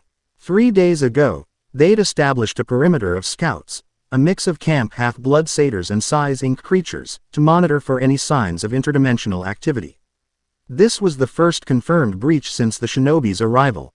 Ask if they could identify the chakra signature, Kurama urged, suddenly alert. Percy relayed the question, watching as the 4 shinobi exchanged glances. Not definitively, Kakashi said carefully. But it had certain characteristics consistent with Akatsuki techniques. Specifically, he kind of chakra manipulation used in summoning jutsu. Summoning, Kurama growled. That's how they're crossing over. They're using a modified summoning technique to traverse the dimensional barrier. Percy shared this insight, adding, Kurama seems concerned about this approach. With good reason, Shikamaru replied. Summoning jutsu creates a contract between worlds, between the summoner and the summoned. If Akatsuki has developed a way to use this principle for dimensional travel, they could potentially create a permanent passage between our worlds. Which would be bad, Percy concluded. Catastrophic, Sakura corrected. Dimensional barriers exist for a reason. Breaking them down completely could destabilize both realities. Chiron stroked his beard thoughtfully. This aligns with what the oracle's prophecy suggested, dimensions torn. We must locate these breaches quickly and find a way to seal them. Percy felt a flutter of unease in his stomach, or perhaps it was Kurama's anxiety influencing his own emotions. The boundaries between them sometimes blurred, especially when strong feelings were involved. There's more, Sai said, his face as expressionless as ever despite the gravity of his words. My reconnaissance bird detected traces of multiple chakra signatures converging near the breach site before dissipating. At least 3 distinct individuals. 3 Akatsuki members, Sakura murmured, her hands clenching into fists. Here, in this world. We don't know that for certain, Kakashi cautioned. But we should operate under that assumption. Which means, he turned to Percy. Accelerating your training, starting today. Percy nodded, determination overriding his apprehension. What do I need to do? Meet us at the lake in 1 hour, Kakashi said. Bring whatever weapons you typically use. And Percy. The Jonin's eye fixed him with a penetrating stare. Be prepared for intensity beyond what you're accustomed to. Shinobi training doesn't allow for half measures. Especially not with the timeline we're facing. He means it, Kit, Kurama warned as Percy left the big house. Kakashi earned the nickname, Cold-Blooded Kakashi, for his ruthlessness as an Anbu captain. Even as a teacher, he pushed his students to their absolute limits. Great, Percy thought, and here I thought Clarice was a tough sparring partner. As he crossed the campgrounds toward his cabin to prepare, Percy noticed the changed atmosphere among the campers. News of potential interdimensional invaders had spread quickly, and training had intensified across all activities. Even the youngest demigods moved with purpose, casting occasional glances toward the camp boundaries as if expecting them to shatter at any moment. Near the arena, Percy spotted Annabeth, supervising a group of Athena campers who were collaborating with Shikamaru to develop tactical responses to various shinobi techniques. The Nara clan strategist had described the basic capabilities of potential Akatsuki members. And Annabeth's siblings were methodically analyzing counters for each. Percy paused, watching her work. Even now, months after their breakup, he couldn't help but admire her brilliance. The determined set of her jaw, the quick calculations behind her stormy eyes, the confident way she directed her siblings, Annabeth Chase was a force of nature when tackling a problem. The wise one has potential, Kurama observed. Her mind reminds me of the Nara boy, but with more fire in her spirit. She's the smartest person I know, Percy agreed. If anyone can figure out how to defend against ninja magic, it's Annabeth. He must have been staring too long, because Annabeth suddenly looked up, catching his eye across the distance. A faint smile touched her lips, and she raised a hand in greeting. Percy returned the gesture, that familiar bittersweet ache tugging at his heart before he continued toward his cabin. Inside cabin 3, Percy found Tyson carefully polishing a set of celestial bronze throwing knives, a project he'd apparently been working on since Percy's return. For fighting ninja bad guys, the Cyclops announced proudly, holding up one of the perfectly balanced blades. They throw sharp things, brother throws sharp things back. Percy couldn't help but smile. Thanks, big guy. These look amazing. Made with special metal mixture, Tyson explained, his single eye gleaming with enthusiasm. Celestial bronze core for monsters, mortal steel edge for humans, imperial gold inlay for, other things. Chakra conductivity, came a voice from the doorway. Percy turned to see Sakura leaning against the frame, arms crossed as she studied Tyson's handiwork with professional interest. Those gold patterns would make excellent chakra annals if Percy can learn to infuse his weapons. Tyson beamed at the praise, while Percy raised an eyebrow at the kunoichi's unexpected appearance. I thought training wasn't for another hour, he said. Sakura pushed away from the doorframe, entering the cabin with that fluid grace all the shinobi seemed to possess. The physical training, yes. But I wanted to speak with you privately first, out the medical aspects of your condition. Percy tensed slightly. While Sakura had been cordial since arriving, he hadn't forgotten Kurama's warning that some from Konoha might see him as an inappropriate vessel for the Nine Tails. Relax, Kurama advised, surprising Percy with his calmness. Sakura was Naruto's teammate and friend. She is a medical nin first, a soldier second. Her concern is genuine. Following the fox's advice, Percy gestured for Tyson to give them privacy. The Cyclops gathered up the knives and shuffled out, promising to add the finishing touches to Percy's ninja weapons before training. Once they were alone, Sakura's professional demeanor softened slightly. How are you feeling, truly? And I mean both of you. The question caught Percy off guard. Most people at camp had been asking about his abilities, about Kurama's power, about the tactical advantages of their partnership. Few had inquired about their well-being. We're adjusting, Percy said honestly. The seal seems stable, and the pain from the initial joining has mostly subsided. I'm still getting used to having another consciousness sharing my headspace, and I'm guessing Kurama's still getting used to being stuck with me. A diplomatic assessment, Kurama commented dryly. Sakura nodded, her keen medical gaze assessing him. May I? She asked, raising a hand toward his forehead. After a moment's hesitation, Percy nodded. Sakura's fingertips touched his temples, and he felt a strange sensation, like cool water flowing beneath his skin, gently probing but not invasive. Your chakra network is developing remarkably well for someone who's never used chakra before, she observed. The pathways are forming along existing, something else. Energy channels of some kind that you already possessed. Probably related to my demigod abilities, Percy suggested. We can manipulate the mist, a kind of divine energy that shields the mortal world from seeing monsters and gods. Sakura hummed thoughtfully, her fingers moving to check Percy's pulse. And the seal itself, any burning sensation, weakness during emotional stress, moments where you feel Kurama's consciousness overwhelming your own. Percy described the occasional flares of heat around the seal, particularly when he accessed Kurama's chakra deliberately, and the sometimes blurry emotional boundaries between them. Sakura listened intently, occasionally asking for clarification. The seal your father created is fascinating, she said finally, stepping back. It's different from the 8 trigrams seal that Naruto had, more fluid somehow. It doesn't so much cage Kurama as create a symbiotic relationship between your energies. Poseidon understood something fundamental about my nature, Kurama observed, a note of reluctant respect in his mental voice. Unlike the shinobi who sealed me previously, he recognized that I am more than just chakra and rage. I am a conscious being with my own will. Percy relayed this comment, watching Sakura's expression soften with something like grief. Naruto understood that too, she said quietly. Better than anyone. It's why he was able to partner with Kurama rather than simply using him as a weapon. She fixed Percy with an intense gaze. I need you to understand something, Percy Jackson. Kurama wasn't just Naruto's power source, he was his friend. One of his most important bonds. Percy nodded solemnly. I'm beginning to understand that. Sakura seemed satisfied with his response. Good. Now, for the practical medical concerns, your metabolism has increased. Significantly due to the chakra circulation.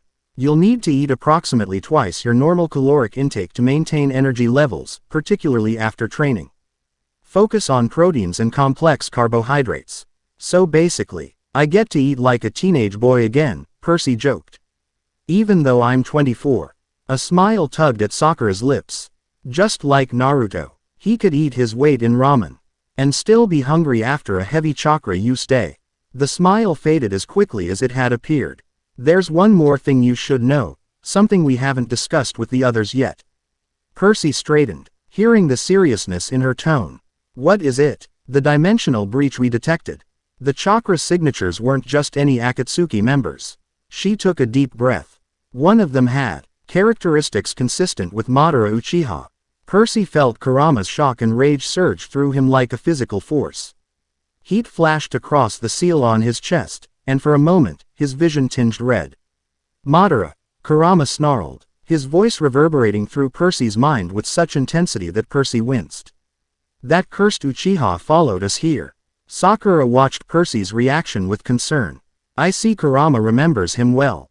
Quote, that's putting it mildly, Percy managed, pressing a hand against his chest where the seal burned. Kurama's not exactly thrilled about the news. None of us are, Sakura said grimly. If it truly is Madara, and he's found a way to this world. She shook her head. Let's just say that training is no longer merely urgent, it's critical. Percy nodded, the gravity of the situation settling over him like a physical weight. Then we'd better get started. The lake sparkled under the midday sun, its surface calm and inviting, a tranquility that Percy suspected wouldn't last long once training began. He stood on the pier, dressed in lightweight armor that Tyson had modified to accommodate his new fighting style, the set of throwing knives secured eye. N.A. specially designed holster at his thigh. Beside him, Riptide rested in pen form in his pocket, a comforting presence amid all the changes. Whatever happened, whatever new powers he developed, Sai knew his trusty sword would remain a constant. Kakashi, Sai, and Shikamaru waited at the shoreline, conferring quietly among themselves. Of Sakura there was no sign, though she had promised to join them after attending to some patients in the infirmary. Apparently, her medical skills had quickly made her an invaluable addition to the Apollo cabin's healing team.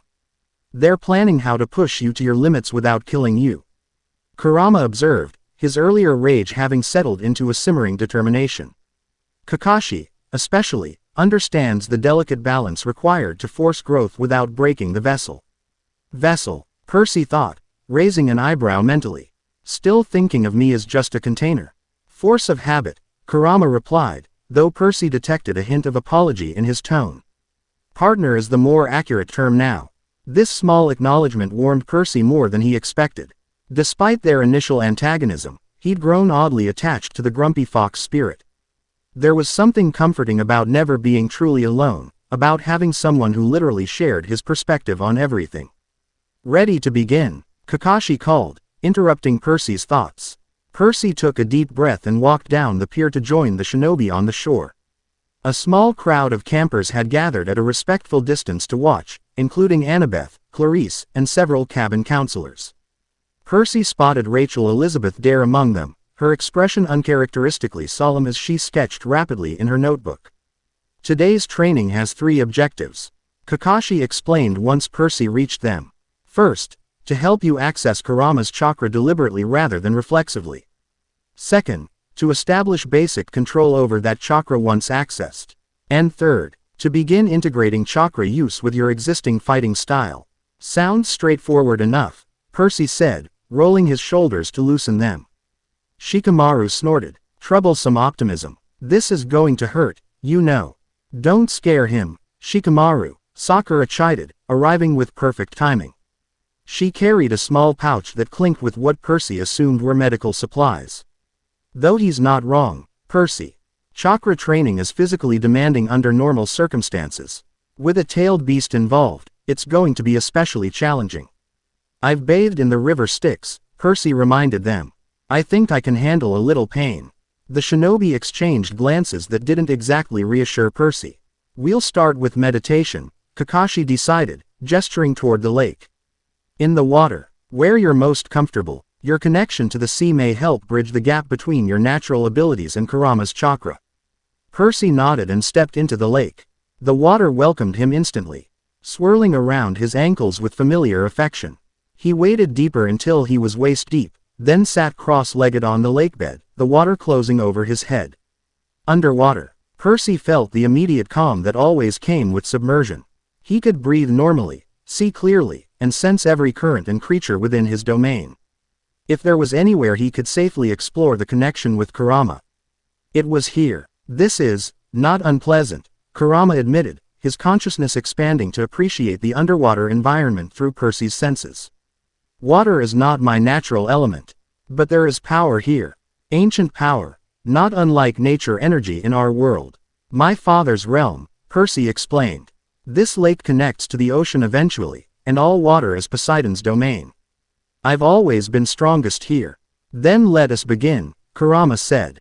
Close your eyes, look inward, find the place where our energies meet. Percy obeyed, shutting out the external world and focusing on his internal landscape. For a moment, there was only darkness and the gentle pulse of his own heartbeat. Then, gradually, he became aware of a warmth in his chest, centered around the seal, a steady, powerful heat that contrasted with the cool water surrounding him. I feel it, he told Kurama. Like a second heartbeat. That's my chakra, Kurama confirmed. Now, reach for it, not with your hands, but with your will. Imagine drawing that heat toward your center, then distributing it throughout your body. Percy concentrated, visualizing the warm energy flowing through the seal outward along invisible channels. At first, nothing happened. Then, slowly, he felt a tingling sensation spread from his chest down his arms, up his neck, into his legs, a network of warmth threading through his entire body. Good, Kurama encouraged, his usually gruff voice almost gentle. Now, Open your eyes and look at your hands. Percy did so, and gasped in surprise. A faint orange-red glow surrounded his hands. Visible even underwater, chakra, made manifest through his concentration. It worked, he thought excitedly. Don't lose focus, Kurama warned. Maintain the flow, steady, not too much, not too little. Percy nodded, concentrating on keeping the energy consistent. It was harder than it seemed. The chakra wanted to fluctuate with his emotions, flaring brighter with excitement, dimming with doubt. Now for the true test, Kurama said. Try to manipulate the water while channeling my chakra. Start small. A current, nothing more. Percy reached out with his senses. As he always did when controlling water, but this time, he maintained the flow of chakra simultaneously. The result was immediate and dramatic. The water around him began to swirl, slowly at first, then with increasing speed. But unlike his usual water manipulation, the liquid itself seemed to change, taking on a faint luminescence, moving with a precision and power beyond what Percy normally commanded. This is incredible, Percy marveled, experimenting with shaping the swirling water into more complex patterns. The chakra-infused liquid responded to his will with extraordinary sensitivity, forming perfect spheres, spirals. Even momentary sculptures of horses and tridents. You have natural affinity for this, Kurama observed, a note of surprise in his mental voice. Most shinobi require years of training to combine chakra with elemental manipulation so effectively. Water's my thing, Percy replied simply. Always has been. He continued practicing, losing track of time as he explored the new possibilities of chakra-enhanced water control. The power was intoxicating. Not just the increased strength of his abilities, but the precision, the responsiveness of the element to his slightest thought. Enough, Kurama said finally. You're drawing too deeply on my chakra for your first session. Return to the surface before you exhaust yourself. Percy reluctantly agreed, RSING the elaborate water constructs he'd created and propelling himself upward. As his head broke the surface, he was surprised to find the sun considerably lower in the sky than when he'd started. He'd been underwater for nearly 2 hours. The shinobi waited patiently on shore, observing as Percy walked out of the lake completely dry, a trick that still impressed them despite their own supernatural abilities. How did it go? Kakashi asked, though his relaxed posture suggested he already knew the answer. Better than expected, Percy replied, unable to keep the excitement from his voice. Quote, combining Kurama's chakra with my water powers feels natural somehow. Like they were meant to work together. Sakura nodded thoughtfully. Water and chakra are both fluid energies that respond to intent and will. The compatibility makes sense. Show us, Shikamaru suggested, gesturing toward the lake. Percy turned back to the water, reaching out with both his demigod abilities and the chakra still flowing through his system. A column of water rose from the lake's surface, but unlike his usual demonstrations, this one glowed with that same orange-red energy, moving with serpentine grace as Percy directed it through the air. With a thought, he split the column into multiple tendrils, each moving independently yet in harmony. Then, pushing his control further, he compressed the water till it began to spin, faster and faster until it formed a perfect sphere of rapidly rotating liquid suspended in the air. Water release. Water dragon bullet, Kakashi murmured, his visible eye narrowing. Or something very similar, performed without hand signs and with remarkable control for a first attempt. Is that good? Percy asked, carefully lowering the water sphere back into the lake. It's unheard of, Sakura said frankly. That technique typically requires 44 hand signs and extensive chakra control practice. You just did a variation of it instinctively. Percy felt a surge of pride, followed immediately by a wave of exhaustion that made him sway on his feet. Sakura was at his side instantly, a supportive hand on his elbow. And that's the drawback, she said, guiding him to sit on a nearby rock. Chakra exhaustion. Your pathways aren't fully developed yet, so channeling that much chakra puts significant strain on your system. Percy nodded, surprised by how suddenly the fatigue had hit him. One moment he'd felt invincible, the next barely able to stand. I warned you not to draw so deeply, Kurama chided, though without real heat. Your body is still adapting to my chakra.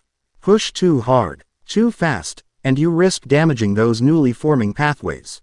Kurama says I overdid it, Percy relayed, accepting a canteen of nectar that Sakura offered. The godly drink spread warmth through his limbs, partially alleviating the exhaustion. He's right, Kakashi confirmed. But the progress is encouraging. Tomorrow we'll work on more controlled exercises, smaller amounts of chakra, sustained over longer periods. Building endurance is as important as raw power. Percy nodded, though privately he wondered if they had time for such a gradual approach. If Madara truly had found his way to this world, every day of training might be a luxury they couldn't afford. There's something else we need to discuss, Sai said, breaking his usual silence. Something we observed during your underwater meditation. Percy looked up curiously. What's that? The seal became visible, Sai explained, pointing to Percy's chest. Not just to us, but to everyone watching. It glowed through your clothing, a spiral pattern with what appeared to be ancient Greek lettering integrated with shinobi sealing script. Percy's hand went reflexively to his chest. He hadn't noticed any change in the seal, but he'd been too focused on the chakra manipulation to pay attention. Is that bad? He asked, looking between the four shinobi. Not necessarily, Kakashi said carefully. But it does mean the seal responds to active chakra use by becoming more pronounced. If you're in combat with someone who knows what to look for, they'll immediately identify you as a Jinchuriki, which makes you a target. Shikamaru finished bluntly. If Akatsuki is indeed here, and their goals remain the same as in our world, they'll come for you specifically once they confirm Kurama's presence. Percy absorbed this sobering information, the earlier excitement of his success dampened by the reality of their situation. Then I'd better get good at this quickly, he said finally. Good enough to defend myself when they come. Not just yourself, Sakura corrected gently. Your camp, your friends, your world. That's what being a Jinchuriki meant for Naruto, bearing a burden to protect others. Tell her that's what it means for us too, Kurama said unexpectedly, his voice unusually solemn. I did not choose this partnership, but I will not allow Madara to capture us again, or to harm the kid's precious people. Percy relayed the message, touched by Kurama's declaration. The shinobi exchanged glances, and Percy thought he saw approval in their expressions. Then we continue training at dawn tomorrow, Kakashi decided. For now, rest and replenish your energy. Chakra exhaustion is no trivial matter.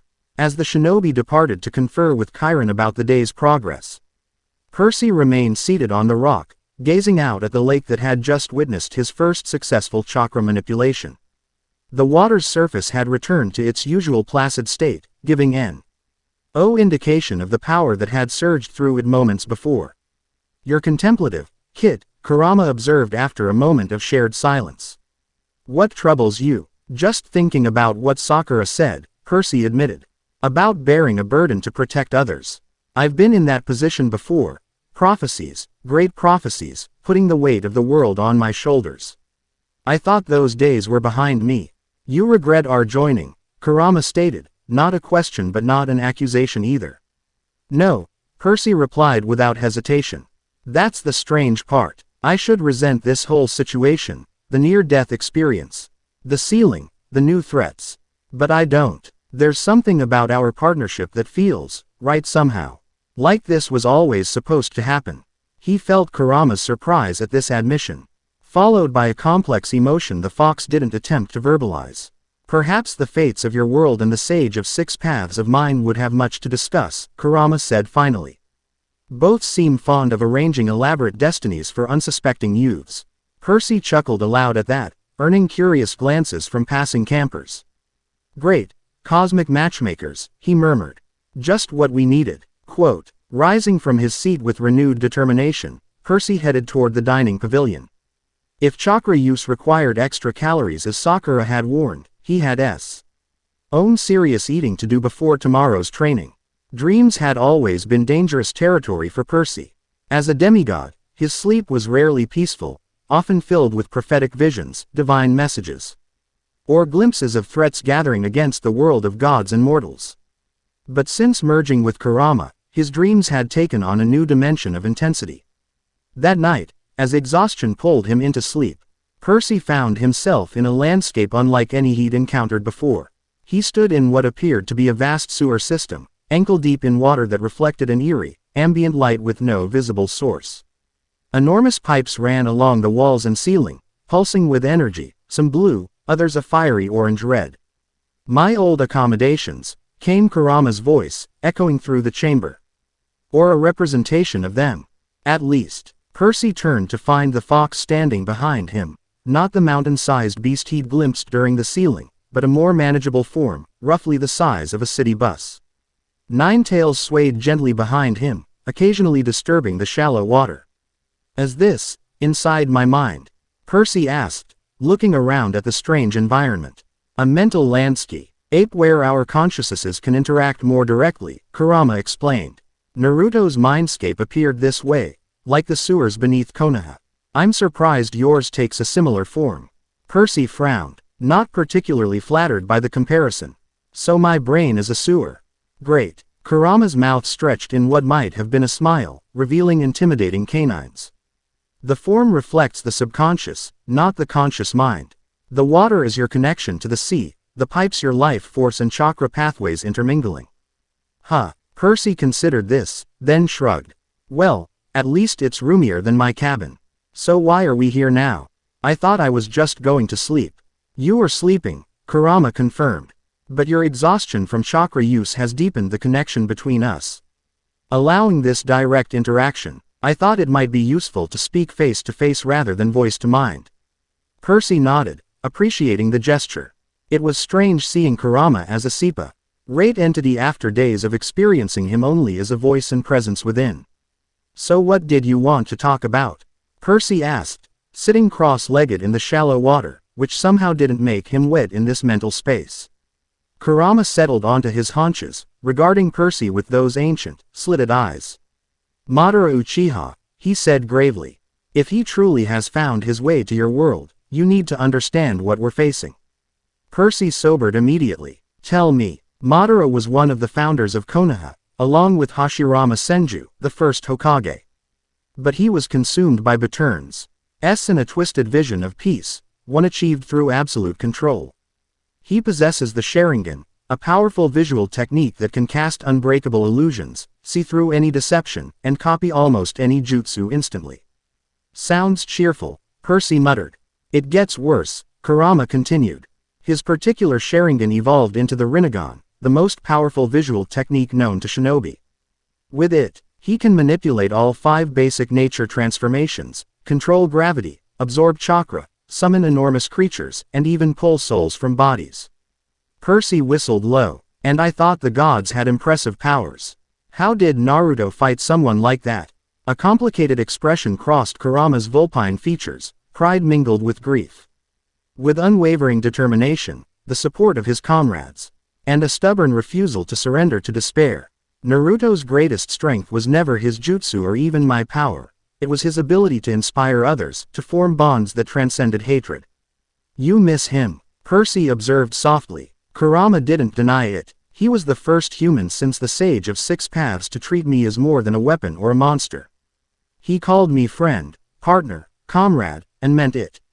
Percy was silent for a moment, respecting the fox's obvious grief. Then, carefully, he asked, "What happened at the end? If you don't mind telling me." Kurama's tail stilled, his gaze growing distant. "Madara had captured 7 of the 9-tailed beasts already. Only Gyuki, the 8 tails, and myself remained free. We fought alongside the allied shinobi forces. All 5 great nations united against a common enemy, something unprecedented in our world's history." The fox's voice grew heavier as he continued. "The battle stretched for days. Thousands died. Madara wielded power beyond imagination. But Naruto never wavered. Even when his closest friends fell, even when hope seemed lost, he continued to fight. Not just for victory, but for the foot. He believed in a world where people understood each other, where cycle of hatred ended." Percy listened, transfixed by the tale of a hero from another world who sounded so different from him in many ways, yet similar in the burdens they had carried. In the final confrontation, Madara managed to separate me from Naruto using a special technique. The extraction process is normally fatal to the Jinchuriki. And it would have killed him instantly if not for his Uzumaki lineage, which granted him extraordinary life force. Even so, he was dying, minutes from the end. Kurama's eyes closed briefly, as if the memory itself caused physical pain. I was being absorbed into the Gedo statue, the empty vessel of the 10 tails, when the dimensional rift occurred. Naruto's last act was to push Sakura away from Madara's attack, saving her life at the cost of his remaining strength. His final words were, the fox paused, his voice growing quiet. I'm sorry, Kurama, looks like we won't see how the story ends together after all. Take care of them for me. The mindscape seemed to darken around them, the water rippling with Kurama's emotions. Then the trident appeared, piercing my form, pulling me away from Madara's control. Through the rift, and to you. Percy sat in silence, absorbing the tragic end of a hero he'd never met but who had clearly earned the respect and friendship of the ancient being before him. I'm sorry, he said finally, the words inadequate but sincere. He sounds like he was a remarkable person. He was an idiot, Kurama growled, but the insult held unmistakable fondness. Always rushing headlong into trouble, believing he could save everyone through sheer stubbornness. Talking about peace and understanding while beating his enemies into submission. A low, rumbling sound that might have been a chuckle. But yes, he was remarkable. Percy nodded, understanding the complicated affection in Kurama's voice. He'd felt similarly about many of his own friends who had fallen in their battles against titans and giants. And now Madara might be here, he said, returning to the immediate threat. Looking to finish what he started. Yes, Kurama confirmed. If he successfully created the 10 tails without me, he would possess godlike power but not the complete form he sought. He would still need my chakra to fully implement his plan, the infinite Tsukuyomi. An eternal illusion cast on the entire world, binding all living beings to his will. Mind control on a global scale, Percy translated, a chill running through him despite the mental nature of their conversation. That's ambitious, even by villain standards. Madara does not think small, Kurama agreed grimly. And now he has 2 worlds to potentially conquer. Percy thought about this, about the magnitude of the threat they faced. So what do we do? How do we stop someone with that kind of power? Kurama's tail swayed thoughtfully. First, we confirm it truly is Madara. If so, we must accelerate your training far beyond what Kakashi and the others currently plan. You will need to access not just my chakra, but my full transformation if we are to stand against him. Full transformation? Percy asked, both intrigued and concerned. A state where my chakra envelops you completely, granting vastly increased power, speed, and healing. With Naruto, in our final form, we could create mountain-destroying energy blasts and move faster than the eye could track. Percy whistled low. That would definitely come in handy. But it requires perfect synchronization between us, Kurama cautioned. Complete trust and harmony of will. Naruto and I achieved it only after years of partnership and shared battles. And we've had all of 3 days, Percy acknowledged ruefully. Not ideal timing, which is why we must use this space, this mindscape, to accelerate our bonding process, Kurama explained. While your physical body rests, we can work here to harmonize our energies and intentions. Percy considered this, then nodded decisively. All right, where do we start? With understanding, Kurama said, rising to his full height. I will show you my memories of battling alongside Naruto, so you can see how our powers can truly merge. And in return, he hesitated, as if the request were difficult to articulate. You want to see my memories too, Percy guessed. To understand who I am. How I fight. Kurama nodded, seemingly relieved that Percy had grasped his intention. A Jinchuriki and tailed beast are most effective when they know each other completely. Strengths, weaknesses, fears, hopes. No secrets, no barriers. Percy thought about this request, about opening his entire life, his most private thoughts and experiences, to another being. It was an intimate proposition, perhaps more intimate than any human relationship could be. And yet, hadn't they already begun this process unknowingly? The emotional bleed through, the shared sensations, the increasing ease of their mental communication, all pointed toward a natural merging of their consciousness. Okay. Percy agreed finally. No secrets, no barriers. Let's do this. Kurama's eyes widened slightly, as if he hadn't expected such ready agreement. You trust too easily, Kit. Percy shrugged. Maybe. Or maybe I'm just pragmatic. We need each other if we're going to face Madara and whatever else is coming through that dimensional rift. Besides, he added with a hint of his usual humor, it's not like you haven't already seen me at my most embarrassing moments over the past few days. Something like amusement flickered in Kurama's eyes.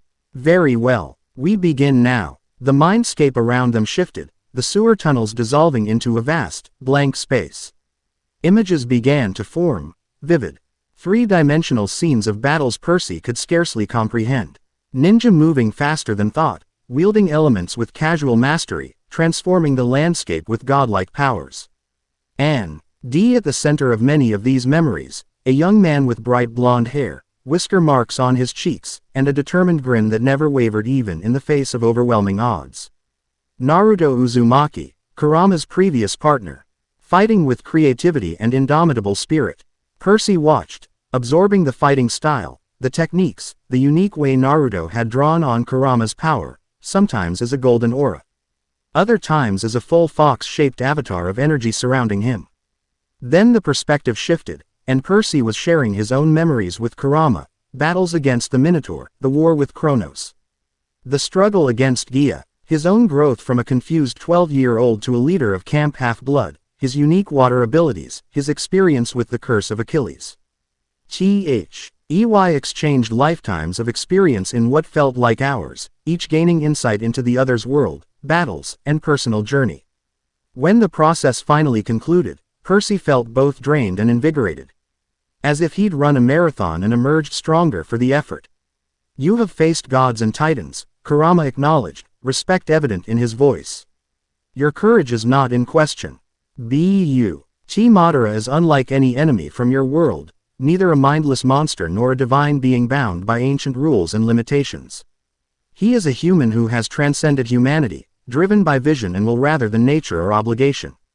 And you've faced chakra techniques that would make Hecate's most advanced magic look like party tricks, Percy replied. We each bring something different to this fight. Kurama nodded, his nine tails spreading in a fan behind him, a gesture Percy now understood was the fox's equivalent of stretching before exertion. Then let us begin the real work. Try to access my chakra here, in this mindscape, where the physical limitations of your body do not apply. Percy closed his eyes, focusing on the warm energy he now recognized as Kurama's essence. Here, in the mental landscape, the connection felt more immediate, more tangible. He reached for it not with his body but with his will, his intention. Orange-red energy began to swirl around him, responding to his call. It felt wild yet controlled, ancient and primal but yielding to his direction. Opening his eyes, Percy saw his body glowing with Kurama's power, but unlike in the physical world, here he could see the energy taking shape, forming patterns around his limbs. Good, Kurama approved. Now, shape it, give it purpose and form. Percy concentrated, remembering how Naruto had molded the chakra in Kurama's memories. The energy responded, flowing more deliberately, condensing around his body in a glowing shroud. This is the initial Jinchuriki cloak, Kurama explained. The first stage of our combined power. In the physical world, it would enhance your strength, speed, and reflexes beyond human limits, while providing a protective aura against most attacks. Percy examined his transformed appearance with fascination. The chakra cloak resembled flames but didn't burn, flowing around him like liquid fire. It feels incredible, he admitted. Like I could run across the ocean or lift a cruise ship. And you could, with proper control, Kurama confirmed. But that is merely the beginning. Now, reach deeper. Draw more of my chakra, but maintain your sense of self as you do so. Percy nodded, focusing again. The chakra shroud intensified, growing denser, more defined. Ethereal ears formed atop his head, and behind him, a single tail of energy took shape, swaying with a life of its own. One tail form, Kurama narrated. Your control is impressive for one with so little training. Naruto struggled significantly at this stage. Water adapts, Percy explained, sensing that this was key to his quick progress. As a son of Poseidon, I've always understood how to flow with power rather than fight against it. Your chakra moves like water in many ways, it just happens to be on fire. A rumbling sound that Percy now recognized as Kurama's laughter filled the mindscape. An apt description. Continue. Try for the second tail. Percy drew deeper on their connection, Da's second tail of chakra formed behind him. The power surge was more intense this time, bringing with it a rush of aggressive emotion, Kurama's ancient rage and battle instinct bleeding into Percy's consciousness. For a moment, Percy felt himself slipping, his identity beginning to blur as Kurama's primal nature threatened to overwhelm him. Panic flared. Not his own, but Kurama's, a memory echo of previous hosts lost to the fox's corrosive chakra. Hold fast to yourself, Kit. Kurama urged, genuine concern in his voice. Remember who you are, what anchors you to your humanity. Percy grasped, desperately for his core identity, son of Poseidon, hero of Olympus, friend of Grover and Annabeth, brother to Tyson. He visualized the faces of those he loved, those who had shaped him into the person he had become. Gradually, the overwhelming rage receded, and Percy regained his sense of self while maintaining the two-tail chakra form. That was intense, he gasped, though he wasn't physically breathing in this mental space. The more tails you manifest, the more my raw nature tries to dominate, Kurama explained. This was always the challenge for Jinchuriki, maintaining control while accessing greater power. Naruto overcame it through sheer stubborn will and the bonds he formed with others. Percy nodded, understanding the dynamic more clearly now. So it's not just about drawing more chakra, it's about maintaining harmony between us while doing so. Precisely, Kurama confirmed, neither dominating nor submitting to each other, but true partnership, two wills aligned toward a common purpose. Like synchronized swimming, but with the potential to level mountains, Percy quipped, earning another rumbling chuckle from the fox. They continued practicing in the mindscape, Percy gradually learning to manifest and control additional tails, 3, then 4, each bringing greater power but also requiring more precise balance between his will and Kurama's nature.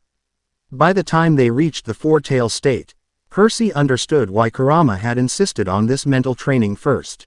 The raw power was intoxicating, almost overwhelming, and the emotional bleed-through intense. In the physical world, such rapid progression might have been dangerous, potentially damaging his body or mind. Enough for tonight, Kurama decided as Percy successfully maintained the four-tail form for what felt like several minutes. Your mind needs rest as much as your body. We will continue tomorrow night. Percy nodded, allowing the chakra shroud to dissipate. As it faded, he noticed He mindscape changing around them, the blank training space giving way to a new environment. The sewer setting was gone, replaced by a shallow sea under an endless sky, with a small island at its center where they now stood. Interesting, Kurama observed, looking around at the transformed mindscape. It seems our shared consciousness has created a new space, one that reflects both of us. Percy took in the beautiful seascape, with its clear turquoise waters stretching to the horizon, and the small island with a single massive tree at its center, a tree with bark like fire and leaves that shimmered between green and gold. I like it, he decided. Definitely an upgrade from the sewer. Indeed, Kurama agreed, settling beneath the tree's shade. Now rest, Percy Jackson. Tomorrow brings new challenges in the waking world. Percy nodded, feeling a genuine mental fatigue despite the dream-like nature of their interaction. He sat beside Kurama, leaning against the trunk of the fiery tree, and closed his eyes within the dream. Kurama, he said after a moment. Thank you, for doing this, for working with me instead of against me. I know this isn't what you would have chosen. The fox was silent for a long moment. Perhaps not, he admitted finally. But I am beginning to think that the sea god's desperate gambit may have been fortunate timing after all. Your world needs protection from threats it does not understand, and he paused, seeming to choose his next words carefully. I find purpose in this new partnership. It honors Naruto's memory to continue the path he and I began, using my power to protect rather than destroy. Percy smiled, touched by the fox's candor. We'll make him proud, then. Both of us. As his consciousness began to drift toward true sleep, Percy heard Kurama's final words like a distant whisper. I believe we will, Kit. I believe we will. Morning brought chaos to Camp Half-Blood. Percy awoke to the sound of alarm horns, not the boundary alarms this time. But the call to battle stations that hadn't been used since the Second Giant War. He was out of bed and dressed in seconds, riptide already uncapped in his hand as he burst from cabin 3. The scene outside was one of controlled panic. Campers rushed to defensive positions, armed and armored. The Apollo cabin was setting up a triage area near the big house. Hephaestus. Campers wheeled out automatons and siege weapons that had been hastily adapted for the new threat. Percy. Annabeth called, running toward him in full battle gear, her Dracon bone sword gleaming. Thank the gods you're up. We have multiple incursions, 3 breaches in the boundaries at different points. Monsters? Percy asked, jogging alongside her toward the command tent that had been erected near Talia's pine. Not our kind, Annabeth replied grimly. Size reconnaissance birds reported humanoid figures using chakra techniques. They're testing our defenses, probing for weaknesses. Inside the command tent, Percy found Chiron, the 4 Konoha shinobi, and the head counselors gathered around a tactical map of the camp. Red markers indicated the breach points, one near the beach, another at the far edge of the woods, and a third near the camp entrance. Ah, Percy, Chiron acknowledged his arrival. We were just discussing response teams. What's the plan? Percy asked, studying the map. Divide and engage, Kakashi replied. These are likely advanced scouts, not the main force. We need to capture at least one for interrogation if possible. Shikamaru pointed to the beach marker. This incursion appears to be water-based jutsu users. Given your affinity, you and I should handle this one. Kakashi and Clarice will take the woods. Sakura, Sai, and Annabeth will cover the entrance. Percy nodded, noting how naturally the shinobi had integrated into the camp's command structure in just a few days. What about the other campers? Defensive perimeter only, Chiron instructed. Most are not prepared to face shinobi in direct combat. Apollo cabin provides ranged support, Hephaestus cabin manages the automated defenses, everyone else maintains the fallback positions. A sound strategy, Kurama approved. The beach location is no coincidence. They would have detected my chakra during your training yesterday and will expect to find us there. Percy relayed this insight, adding, they're looking for me specifically, aren't they? Kakashi's visible eye met Percy's gaze directly. Almost certainly. The question is whether they're Konoha shinobi looking for their missing tailed beast, or Akatsuki hunting for the 9 tails, Sakura finished, her expression hardening. Either way, we need information, Shikamaru concluded. Everyone knows their assignments. Move out. As the group dispersed, Annabeth caught Percy's arm. Be careful, she said, her gray eyes intense with concern. Shikamaru says these scouts might be Jonin level, elite shinobi with years of combat experience. I'll be fine, Percy assured her with more confidence than he felt. I've got Shikamaru with me, plus a 9-tailed fox spirit who's fought these people before. Flattering, Kurama remarked dryly. Annabeth studied him for a moment, then nodded. Your eyes are different this morning, she observed. The orange rings are more defined. And there's something else. You seem more integrated somehow. Percy blinked in surprise. Trust Annabeth to notice the subtle changes from his night of mindscape training with Kurama. We've been working on our partnership, he explained simply. Making progress. A faint smile touched her lips. Good. You'll need it. She squeezed his arm once, then turned to join Sakura and Sai, her strategic mind already focused on the coming engagement.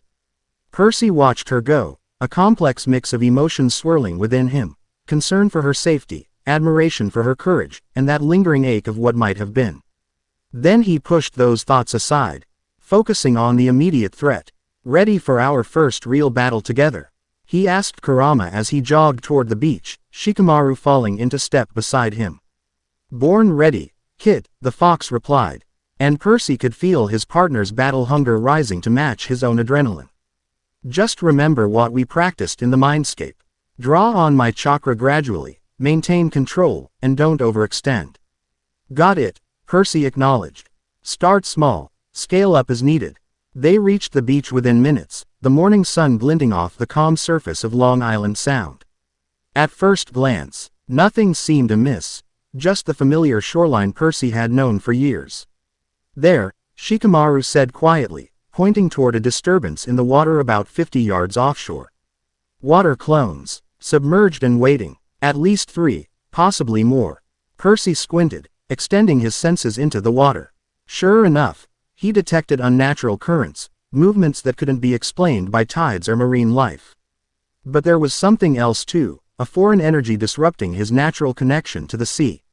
Chakra, he realized. They're using water-style jutsu to mask their presence, even from my abilities. Quote, Shikamaru nodded, impressed by Percy's perception. Likely water release. Hiding in water technique.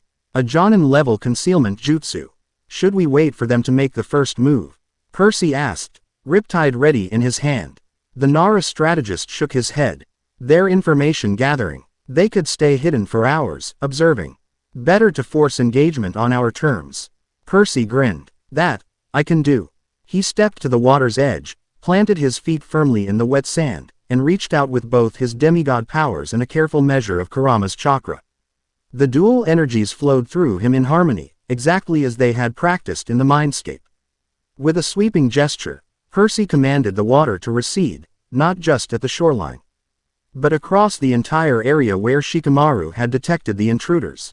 The sea obeyed, drawing back like an extreme tide to reveal the hidden shinobi crouching on what had been the seabed moments before. 3 figures in dark clothing with unfamiliar headbands stared up in shock as their concealment vanished. They recovered quickly, hands forming complex signs faster than Percy's eyes could track. Water release. Water dragon bullet. One shouted, and the receding seawater coalesced into a dragon-shaped projectile that launched toward Percy with frightening speed. Now, Kurama urged, and Percy drew deeper on their combined power. The orange-red chakra erupted around him in a visible aura, the one-tail form they had practiced. Enhanced by this power, Percy didn't dodge the water dragon, instead. He reached out and seized control of it, his natural affinity for water amplified by Kurama's chakra. The dragon halted midair, trembling as 2 opposing wills fought for control. Then, with a twist of Percy's hand, it reversed direction, barreling back toward its creator with doubled force. The shinobi scattered, but the dragon followed the one who had created it, smashing into him with enough force to send him tumbling across the newly exposed seabed. Shadow possession jutsu, Shikamaru murmured beside Percy, his hands forming a seal as his shadow stretched unnaturally across the sand, splitting into multiple tendrils that raced toward the disoriented enemy ninja. One of the remaining shinobi noticed the approaching shadows and called a warning, but too late. Shikamaru's shadow caught the fallen ninja, freezing him in place. 1 down, Shikamaru said with satisfaction. 2 to go. The remaining shinobi regrouped, assessing their opponents with new wariness. Percy could practically see them recalculating, adjusting their strategy based on what they'd just witnessed. The Jinchuriki is more skilled than reported, one said to the other in what they clearly thought was a private exchange. Unaware that Percy's enhanced senses could hear them perfectly. The mist was misinformed. The mist, Percy thought, puzzled. Not the magical mist from our world. Kurigakure. Kurama clarified instantly. The village hidden in the mist. Those headbands. They're Kiri shinobi, not Akatsuki. Percy relayed this information to Shikamaru, who nodded grimly. Hidden mist. Known for assassination techniques and water-style jutsu. Troublesome. The Kiri ninja weren't waiting for them to strategize. Both simultaneously performed hand signs, then slammed their palms onto the wet sand. Water release. Rising water slicer. The damp ground beneath Percy and Shikamaru erupted in razor-sharp blades of pressurized water, forcing them to leap apart. Percy felt one blade slice his arm despite his enhanced reflexes, drawing blood. These water techniques could cut like steel. More chakra, Kurama urged. 2-tail form. Percy complied, drawing deeper on their connection. The chakra cloak intensified, a second tail forming behind him as power surged through his system. The cut on his arm hissed and sealed itself, healed by the potent energy. Now moving with supernatural speed, Percy charged the nearest Kiri ninja, riptide a bronze blur in his hand. The shinobi countered with a kunai reinforced by chakra, the small blade somehow withstanding Riptide's celestial edge. They exchanged blows at a pace Percy would have found impossible to maintain without Kurama's chakra enhancing his reflexes. The Kiri ninja was skilled, clearly an experienced Jonin, Percy's unique combination of demigod abilities and tailed beast chakra kept him unpredictable. When the shinobi attempted another water technique, Percy seized control of it mid-formation, the petting chakra signatures creating a volatile reaction that exploded between them, sending both skidding backward. Meanwhile, Shikamaru was engaged in a more tactical battle with the third ninja, a deadly dance of shadow techniques and counterattacks. The Nara clan member wasn't as flashy as Percy's chakra-enhanced combat, but his calculated movements and perfect timing kept his opponent constantly off balance.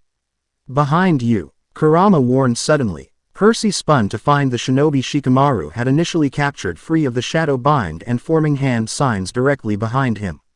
"Water prison jutsu," the ninja called, and a perfect sphere of water formed around Percy, trapping him inside. Normally, being surrounded by water would be an advantage for a son of Poseidon. But Percy quickly realized this was no ordinary water, it was completely infused with the enemy's chakra, resisting his control. For a moment, Percy felt a flash of panic as the water pressed in from all sides, my shinobi maintaining the technique with one hand immersed in the sphere. "Calm yourself," Kurama advised. "Remember what we practiced. Their chakra may control this water, but our combined energy is stronger." Percy nodded mentally, centering himself. Rather than fighting the foreign chakra directly, he added Kurama's energy to his own connection with water, creating a new signature that neither purely demigod nor purely shinobi. The water prison began to glow orange-red from within as Percy's chakra cloak intensified to 3 tails. The Kiri ninja's eyes widened in alarm as he felt control of his technique slipping. With a roar that sounded partly human and partly fox, Percy exploded the water prison outward in all directions. The force knocked the surprised shinobi off his feet, him crashing into his comrade who was still battling Shikamaru. "Shadow Strangle Jutsu," Shikamaru called, seizing the momentary advantage. His shadow, now shaped like hands, wrapped around both disoriented ninja, pinning them securely. The third shinobi, seeing his teammates captured, made a break for the water's edge, clearly intending to escape and report what they'd discovered. "Oh no you don't," Percy growled, his voice carrying that dual-toned quality of his and Kurama's combined will. Drawing on both his natural power over the sea and the 3-tail chakra cloak, Percy raised his hands. The water at the shoreline rose in a massive wave, but unlike his usual creations, this one glowed with fox fire energy, taking the shape of an enormous clawed hand. The watery hand snatched the fleeing shinobi mid-stride, lifting him high into the air before slamming him back down onto the beach with careful force, enough to stun but not kill. Silence fell as Percy lowered his arms, chakra cloak gradually receding to a gentle aura around his body. The 3 Kiri ninja lay defeated on the sand, 2 bound by Shikamaru's shadows, the third groaning but unable to rise after Percy's water jutsu. "Well," Shikamaru said, eyeing Percy with new respect, "that was impressive. 3 Jonin-level Kiri shinobi subdued in under 5 minutes. Percy shrugged, though he couldn't entirely suppress a proud smile. "Teamwork," he said simply. "Indeed," Kurama agreed, his satisfaction evident in their shared consciousness. "Our first battle as true partners. Not bad, Kit, not bad at all." As they secured the prisoners for transport back to camp, Percy felt a newfound confidence in their developing partnership. The mindscape training had paid off, allowing him to access and control Kurama's chakra in battle with surprising ease. But one question nagged at him as they began the trek back to camp. "Why would Hidden Mist Shinobi be here?" he asked Shikamaru. "I thought you said they weren't allied with Akatsuki." The shadow user's expression darkened. "They weren't, during our war. But much could have changed since then.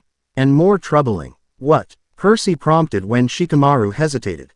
"They mentioned being misinformed," Shikamaru reminded him. "That implies they received intelligence about you, about Kurama's new Jinchuriki, before coming here. Someone is coordinating these incursions, feeding information to multiple villages or groups. Someone who knows both worlds," Kurama added ominously. "Someone who understands what happened during the sealing." Percy relayed this thought to Shikamaru, who nodded grimly. "Exactly. And there's only one person we know for certain who witnessed both sides of that event." Percy's blood ran cold as the implication became clear. "Madara. It's just a theory," Shikamaru cautioned. But if I'm right, he looked out toward the horizon, where the morning sun now illuminated the peaceful waters of Long Island Sound. Then what we've seen so far is just the prelude. The real battle is still coming. Percy followed his gaze, feeling Kurama's presence steady and resolute within him. Whatever was coming, they will face it together. The fox and the demigod, partners forged in the crucible of two colliding worlds. Then we'd better get ready, Percy said, turning back toward Camp Half-Blood where signals indica. Ted, the other incursions had also been contained. We've got work to do. The War Council that afternoon was the largest Percy had ever seen at Camp Half-Blood. Not only were all the cabin counselors present, along with Chiron and the 4 Konoha shinobi, but representatives from Camp Jupiter had arrived via emergency Pegasus transport, Reina and Frank Jong, looking grim and battle-ready. The recaptured Kiri ninja had been secured in a specially prepared holding area, their chakra suppressed by seals Kakashi had designed with help from the Hecate cabin. Initial interrogation had confirmed Shikamaru's suspicions. They had been sent specifically to assess the Ninetales' new host, after receiving intelligence from an unknown source. It gets worse, Reina reported, her praetor's mantle draped over her imperial gold armor. We've had similar incursions at Camp Jupiter, individuals with abilities matching your descriptions of these shinobi. They breached our defenses 3 days ago, observed our legionnaires training, and disappeared before we could engage. Reconnaissance, Kakashi confirmed. They're mapping our defenses, our capabilities, our numbers. But why? Annabeth asked, leaning forward over the ping-pong table that had become their impromptu war table. If it's just Kurama they want, why not concentrate forces on capturing Percy directly? Because this isn't just about capturing the Ninetales anymore, Shikamaru replied, his normally lazy demeanor completely gone. If Madara is indeed coordinating these efforts, he's thinking bigger. Much bigger. Quote, the prophecy mentioned, ancient enemies awakened, Rachel Elizabeth Dare reminded them. The Oracle had joined the council at Chiron's request, bringing her notebook filled with sketches of visions had come to her since delivering the prophecy. She spread several drawings on the table, disturbing images of figures in black cloaks with red cloud patterns, a man with spiral-patterned eyes, and most disturbingly, a massive creature with 10 tails that dwarfed even Typhon in Percy's mental comparison. The 10 tails, Sakura breathed, staring at the drawing. If Madara completed it even without Kurama, then we're facing a threat of unprecedented scale, Kakashi finished. A being with power comparable to your primordial gods, but without their ancient limitations and rules. Percy felt Kurama stir uneasily within him. Asked to see the drawing of the man with the spiral eyes, the fox requested. Percy reached for the sketch Rachel had made, studying the figure more closely. The man wore ancient-looking armor, had long wild hair, and possessed eyes with a hypnotic spiral pattern. But what caught Percy's attention was a detail in the background, symbols that looked like a mixture of ancient Greek and the shinobi script he'd seen Kakashi using in his seals. This isn't just Madara, Percy said, pointing to the symbols. This is something else. Kurama says these markings represent a merger of our world's fundamental forces, chakra and divine energy, combining to create something new. The room fell silent as this implication sank in. The dimensional barriers aren't just allowing travel between our worlds, Annabeth realized, her analytical mind racing ahead. They're weakening to the point where the fundamental forces that govern each reality are beginning to bleed into each other.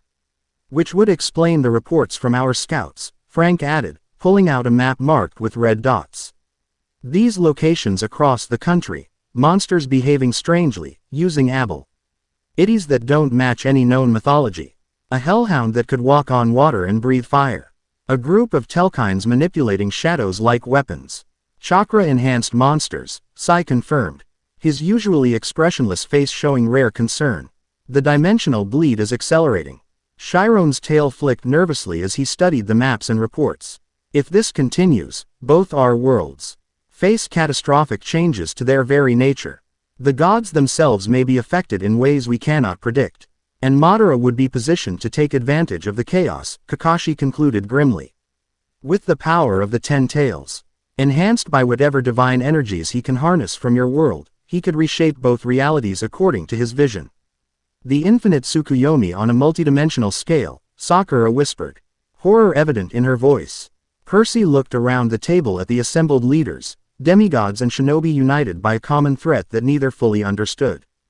Despite the gravity of the situation, he felt a strange calm settling over him, a clarity of purpose that seemed to resonate with Kurama's own determination. So what do we do? He asked, drawing everyone's attention. How do we stop this? We need to seal the dimensional breaches, Shikamaru replied. All of them. And to do that, we need to understand exactly how they're forming and why they're growing more unstable. Poseidon might know more, Percy suggested. He created the original seal that brought Kurama to our world. He must have some understanding of how the dimensions interact. The Olympians have been suspiciously silent on this matter, Chiron noted with a frown. I've sent multiple prayers and offerings to Zeus, Athena, and others, requesting guidance. No response. They're afraid, Kurama observed, surprising Percy with this insight. Gods, for all their power, fear what they don't understand. Chakra is entirely outside their experience, neither divine nor mortal, but something else entirely. It threatens the established order of your world. Percy shared this perspective, adding, Kurama thinks the gods are deliberately staying out of this because chakra presents an unknown variable in their power structure. Reina nodded slowly. It makes strategic sense, from their perspective. Let us handle the immediate threat, observe how this new power interacts with our world. Then intervene only if necessary to maintain their authority. Typical, Clarice muttered from her position near the door. Leave the dirty work to us while they watch from Olympus. Then we proceed without them. Annabeth decided, the natural leadership in her voice drawing all eyes. We need a multi-pronged approach. First, continue training our forces to combat Shinobi Te. Chinix, Kakashi and the others have already started this with senior campers. Second, she continued, locate and monitor all known dimensional breaches. The Hermes and Mercury campers concordant. 8 reconnaissance with size Inc. creatures for wider coverage. Third, research, she pointed to the Athena campers present. My siblings and I will work with Shikamaru to analyze the pattern of breaches, looking for the source of the instability. And fourth, she turned to Percy, her gray eyes meeting his with unwavering confidence, accelerate your training with Kurama. If Madara is coming, you may be our best chance at matching his power. Percy nodded, accepting the responsibility without hesitation. 3 weeks ago, he might have complained about being thrust into another world-saving role. Now, with Kurama's presence burning like a comfortable fire within him, he found himself welcoming the challenge. We will be ready, Kurama declared, his voice resonating with Percy's own thoughts. There's one more thing, Reina said, exchanging a glance with Frank. The Senate has authorized activation of the Legion's first cohort, along with any retired legionnaires willing to serve. They'll arrive within 48 hours to reinforce Camp Half-Blood's defenses. Percy raised an eyebrow, knowing how significant this decision was. Camp Jupiter rarely deployed forces outside Rome except in the most dire circumstances. Thank you, Chiron said formally, bowing his head to the praetors. This alliance may well determine the fate of both our camps, indeed, of both our worlds. As the council continued discussing logistics and battle preparations, Percy felt a gentle mental nudge from Kurama. Look at the Oracle girl, the fox directed. Percy glanced at Rachel, who had gone very still, her eyes unfocused as her hand moved across her sketchpad seemingly of its own accord. Drawing closer, Percy saw she was sketching a new image, a massive tree with roots stretching between 2 spheres that appeared to represent worlds. Rachel, he asked quietly, not wanting to disturb her if she was receiving a vision. She blinked, looking down at her drawing with surprise, as if seeing it for the first time. Oh, she said, I didn't realize I was, it just came to me. By now, others had noticed and gathered around to look at the sketch. That's the god tree, Sakura gasped, pointing to the massive tree dominating the image. The source of all chakra in our world, from which the 10 tails originated. And these roots, Annabeth noted, tracing the lines connecting the 2 world spheres. They're penetrating both realities, drawing them together. It's already happening, Kurama said grimly, speaking through Percy to address the group. The 10 tails, even. in its incomplete form without my chakra, is powerful enough to extend the god tree's roots across dimensional boundaries. It's feeding on the divine energy of your world, growing stronger. And as it feeds, Kakashi continued the thought, the boundaries between our worlds grow thinner, allowing more chakra to bleed through, creating a self-reinforcing cycle. How do we stop a tree that exists across dimensions? Frank asked, the question hanging heavy in the air. Rachel's hand moved again, adding a detail to the center of her drawing, a small figure standing where the tree's trunk connected to both worlds. A figure with a spiral seal on its chest and 9 tails of energy flowing behind it. The vessel is one must stand, she quoted from the prophecy, her voice taking on that distant quality that indicated the oracle's influence. Or both worlds fall to red clouded hand. All eyes turned to Percy, who felt the weight of destiny settling on his shoulders once more, a familiar burden.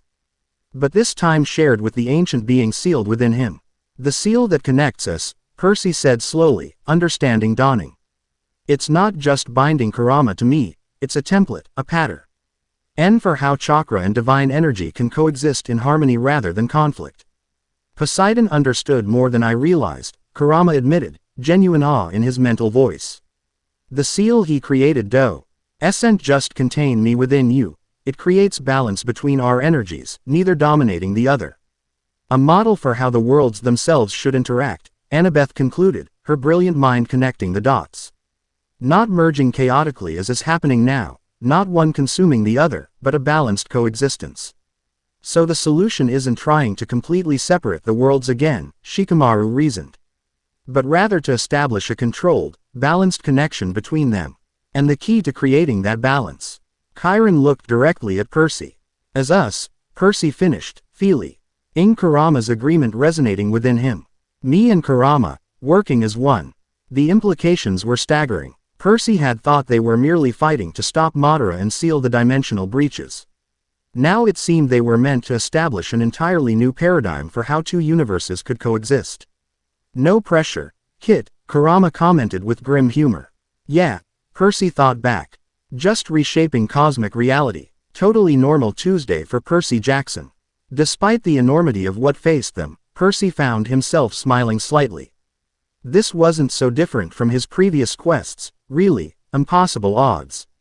Cryptic prophecies, the fate of the world hanging in the balance. Except this time, he wasn't alone in the most fundamental sense. He had Kurama, a partner bound to him not just by circumstance but increasingly by choice and mutual respect. So, Percy said, addressing the council with newfound determination, we have our mission. Let's get to work. The following days passed in a blur of intense training, strategic planning, and increasingly frequent incursions from the other world. The dimensional breaches continued to multiply, appearing not just near the camp's but across the globe according to reports from satyrs and demigod operatives in the field. Percy and Kurama pushed their partnership to new limits, progressing rapidly through the tailed beast transfo. Missions under Kakashi's careful guidance. In the physical world, Percy could now maintain the four-tail form with complete control, while in their shared mindscape, they had achieved brief synchronization of the six-tail state.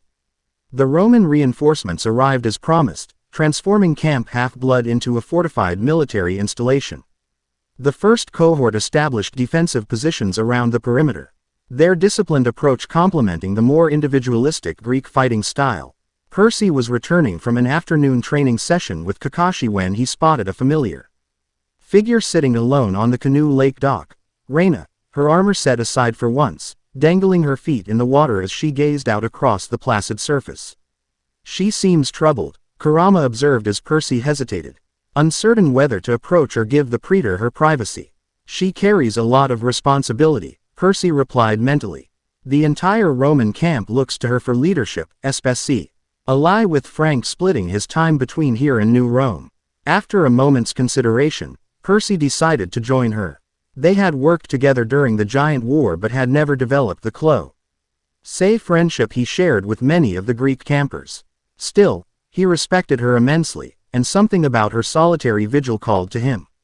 Mind if I join you? He asked, approaching the dock. Reina looked up, surprise briefly crossing her features before she composed herself. Of course not, she said, gesturing to the empty space beside her. Percy sat, removing his shoes to dip his feet in the cool water. For a few minutes, they simply sat in companionable silence, watching the late afternoon sun cast golden reflections across the lake. "How are you holding up?"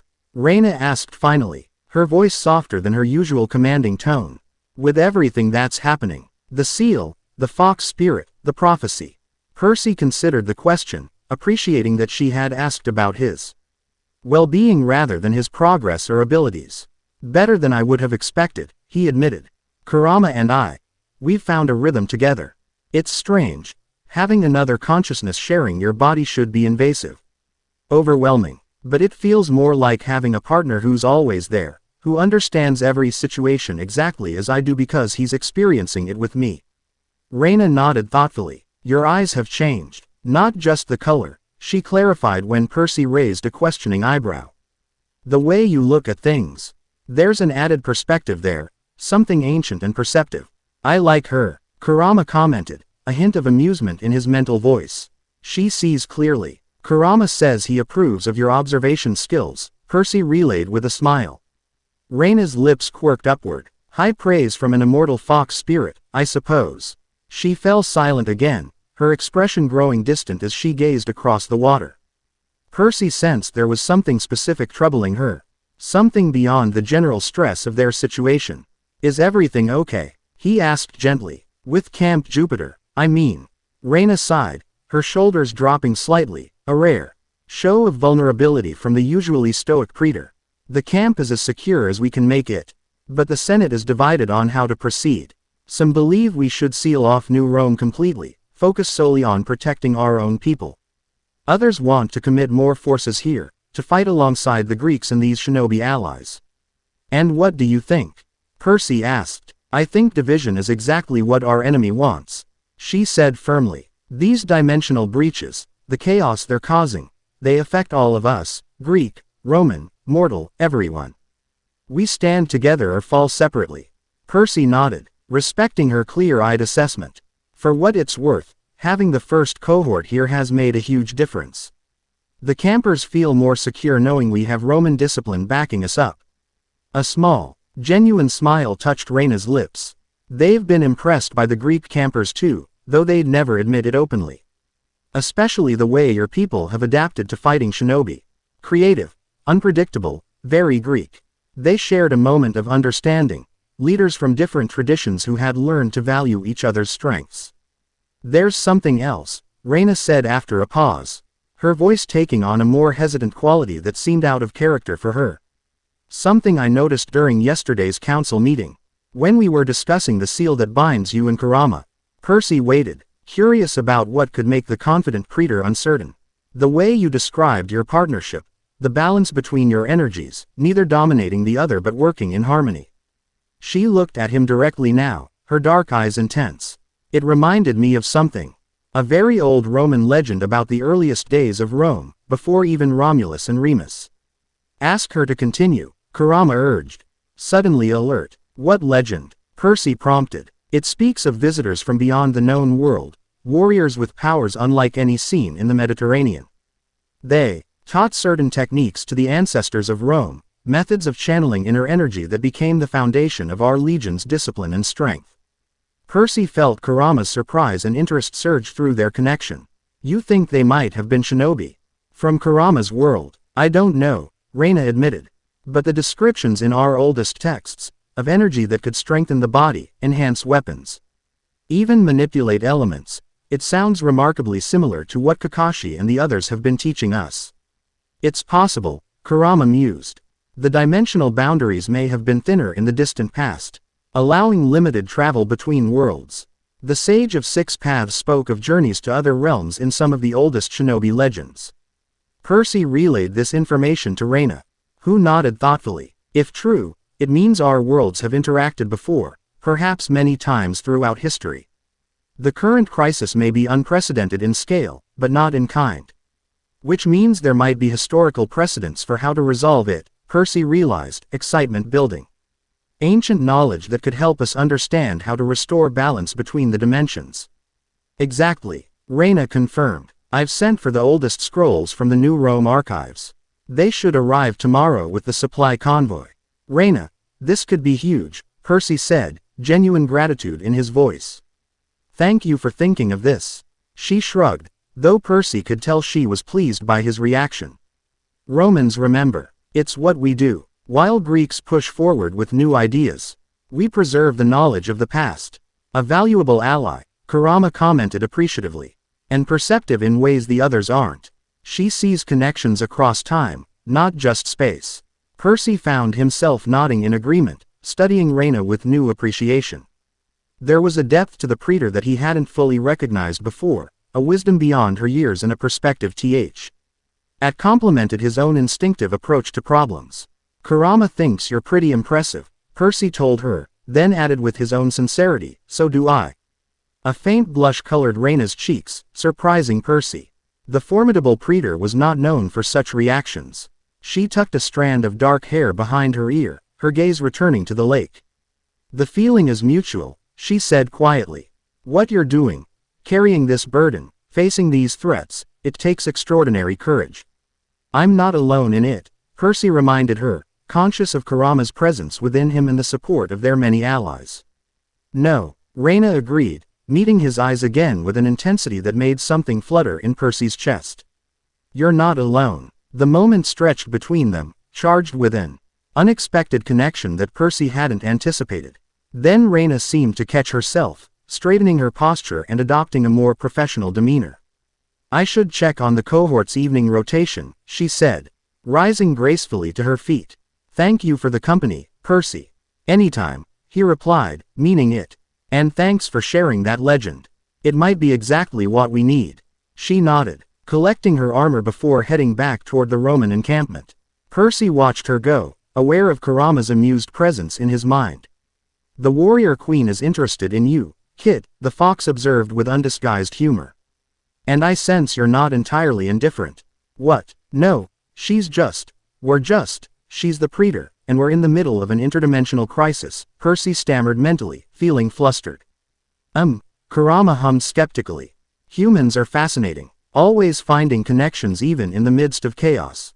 Perhaps especially then. Percy had no good response to that. So he changed the subject.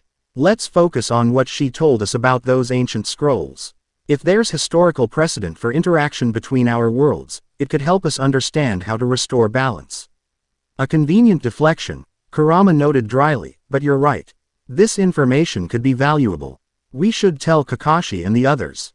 Grateful for the shift in focus, Percy rose and headed toward the big house to share Reina's discovery with the rest of their allies. But as he walked, he couldn't quite shake the memory of that moment of connection on the dock, or Kurama's perceptive observations about it. The ancient Roman scrolls arrived the next morning as promised, along with additional supplies and reinforcements from Camp Jupiter. Annabeth, Malcolm, and several other Athena campers immediately set to work translating the oldest texts, aided by Reina's knowledge of archaic Latin. Percy spent the morning in intensive training with Kakashi, pushing the limits of his chakra control.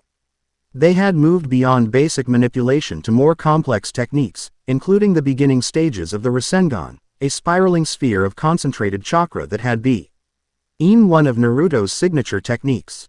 Your chakra control is improving exponentially, Kakashi observed as Percy managed to maintain a wobbly Rasengan for nearly 10 seconds before it dissipated. The water affinity you already possessed gives you a natural advantage in shaping and maintaining chakra flow. Percy nodded, wiping sweat from his brow. The technique was far more demanding than it appeared, requiring precise concentration and energy manipulation. It's still nowhere near stable enough for combat, he noted critically. You've achieved in days what takes most shinobi months or years, Kakashi reminded him. Don't be too hard on yourself. He's right, Kurama added. Even Naruto, with his enormous chakra reserves and natural talent, struggled with the Rasengan initially. Your progress is remarkable. This dual encouragement from both his external teacher and internal partner buoyed Percy's spirits. He was about to attempt the technique again when he noticed Annabeth jogging toward them. A scroll clutched in her hand and excitement evident in her expression. Percy, Kakashi, she called. We found something. You need to see this right away. They followed her to the big house, where Reina, Shikamaru, and several others were gathered around a large table covered in ancient texts.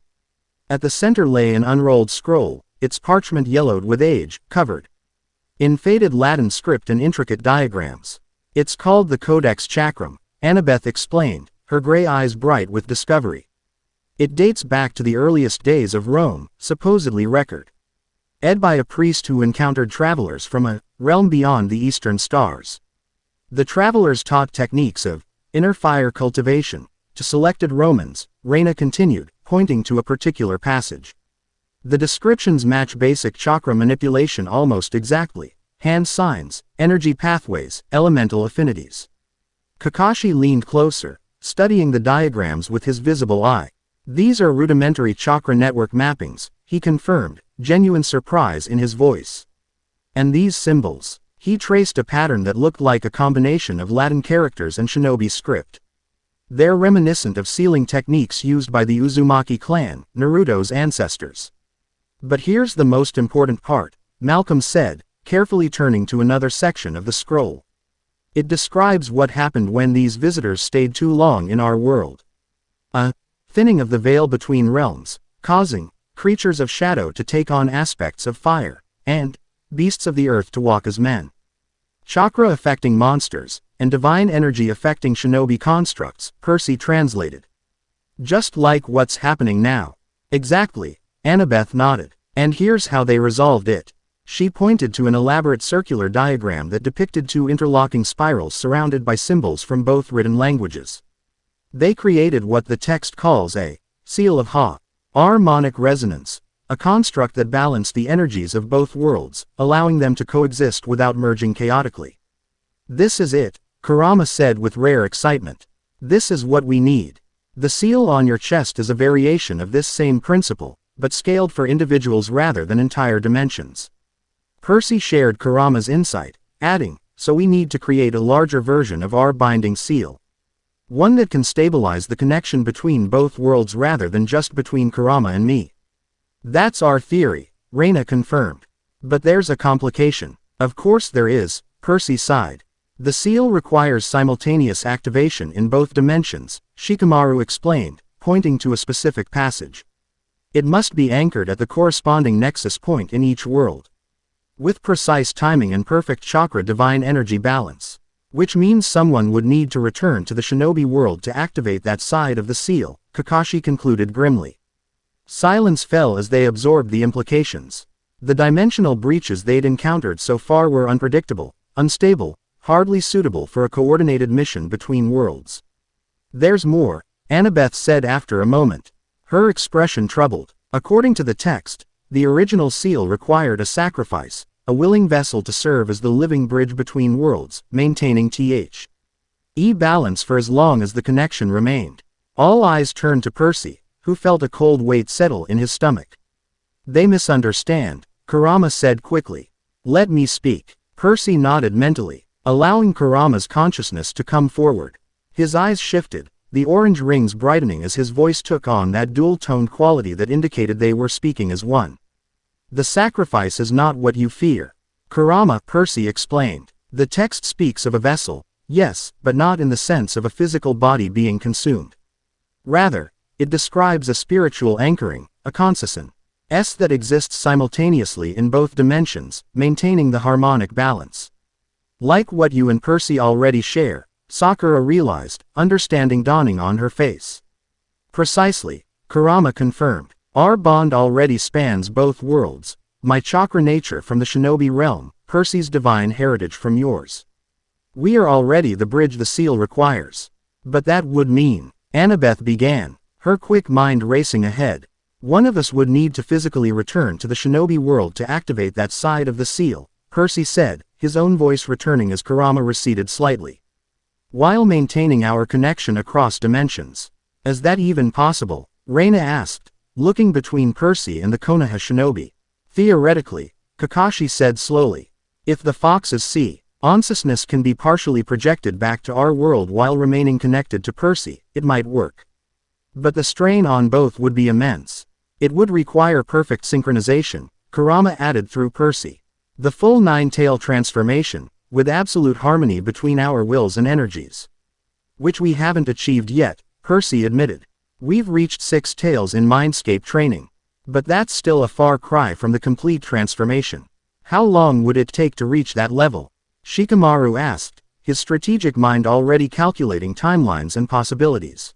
Percy and Kurama communicated silently for a moment, weighing their progress and the challenges ahead. With intensive training, maybe a week, Percy estimated. But that's assuming ideal conditions and no interruptions. Which were unlikely to have, Chiron noted, speaking for the first time from his position near the doorway. The incursions are increasing in frequency and strength. And according to our latest reports, they're beginning to coordinate their efforts, different shinobi villages working together in ways that would be unusual in their world. Madara's influence, Sakura said grimly. He's manipulating them, using their own goals and ambitions to serve his purpose. Then we need to accelerate our timeline, Reina decided, the natural commander in her taking charge. Percy and Kurama focus exclusively on achieving full synchronization. The rest of us prepare the seal construct according to these specifications, while maintaining our defenses against incursions. And we need to identify the nexus points in both worlds, Annabeth added. The locations where the seal must be activated. For our world, it would be the Valley of the End, Kurama said through Percy. The place where the Sage of 6 Paths originally divided the 10 Tails chakra. It has always been a focal point for dimensional energy. And for our world? Percy asked, looking to Chiron. The ancient centaur stroked his beard thoughtfully. There is only one place where divine energy converges with sufficient strength. Mount Olympus itself, the original mountain in Greece, not the symbolic entrance in New York. Percy's heart sank. Greece. But that's thousands of miles away, and we don't exactly have a lot of time. Distance is less relevant than you might think, Chiron explained. The scroll speaks of resonance points, not literal geographical locations. Olympus exists simultaneously in multiple places. Its essence can be accessed through various gateways, including the one in the Empire State Building. So we could potentially activate our side of the seal from New York, Annabeth concluded, relief evident in her voice. Potentially, Chiron cautioned, but it would require permission from the gods themselves, access to the throne room at minimum, perhaps even the hearth of Olympus where the primal divine fire burns. And the gods have been notably absent throughout this crisis. Percy reminded them, unable to keep the bitterness from his voice. They will come when they have no choice, Kurama said with certainty. When the threat to their power becomes undeniable. Gods are predictable that way, in any world. A ripple of nervous laughter spread through the room at the fox's blunt assessment. So we have a plan, Shikamaru summarized. Develop the seal construct, identify and secure the activation locations, achieve full synchronization between Percy and Kurama, and prepare for a 2-world simultaneous activation, all while defending against increasing incursions and with no guarantee of divine cooperation. When you put it that way, it sounds almost impossible, Percy said with a wry smile. Good thing impossible is your specialty, Kit, Kurama commented, his mental voice carrying a warmth that had become increasingly common in their exchanges. The meeting concluded with assignments distributed among their various allies. The Ina and Hephaestus cabins would work with Shikamaru and Sai to construct the physical components of the seal. The Roman legion would reinforce camp defenses under Reina and Frank's command. Sakura would coordinate with the Apollo cabin to prepare for casualties, while Kakashi would oversee Percy and Kurama's intensive training regimen. As the others dispersed to their tasks, Percy found himself standing alone with Annabeth near the big house porch. The afternoon sun cast long shadows across the valley, giving Camp Half-Blood a deceptively peaceful appearance despite the military preparations visible throughout. So, Annabeth said after a moment of companionable silence. Another world-saving quest. You really can't stay out of trouble, can you, seaweed brain? Percy laughed softly, grateful for her ability to lighten even the most serious situations. Apparently not. Though this time I've got a 9-tailed fox spirit providing running commentary on everything I do. She doesn't need to know everything **** I comment on. Kurama noted with amusement, clearly referring to his earlier observations about Reina. Definitely not, Percy agreed hastily. Annabeth studied him with those perceptive gray eyes. a small smile playing at her lips. You're different with him. More centered somehow. Less impulsive. And Kurama's different with me, Percy acknowledged. Less angry, more willing to trust. We balance each other. Like the seal itself, Annabeth observed. Two different energies finding harmony instead of conflict. Percy nodded, struck by the insight. Maybe. That's why this partnership works when previous Jinchuriki struggled. I never tried to dominate or control Kurama. We've been figuring it out together from the beginning. Well, that and your Percy Jackson, Annabeth said with a hint of her old affection. Somehow you make friends with everyone, even ancient fox spirits from another dimension. She knows you well, Kurama commented. Before Percy could respond to either of them, a loud explosion rocked the far side of camp, followed by shouts and the blaring of alarm horns. Black smoke rose from the direction of the arena, and Percy could see campers rushing to battle stations. Another incursion, Annabeth said grimly, all lightness gone from her voice. Bigger than before, from the sound of it. Percy uncapped Riptide, the Celestia. Bronze sword springing to full length in his hand. Guess our training schedule just got accelerated. Indeed, Kurama agreed, his presence shifting from casual observer to battle-ready partner in an instant. Let's show these intruders what happens when they threaten our home. The casual use of our home wasn't lost on Percy, another sign of how far their partnership had evolved. With a nod to Annabeth, who was already drawing her Dracon bone sword, Percy raced toward the disturbance, Kurama's chakra beginning to flow through him in anticipation of the fight ahead. Whatever came through that dimensional breach, they would face it together, the fox and the demigod, bound by choice as much as necessity, protecting the world they now shared. Chapter 2 End.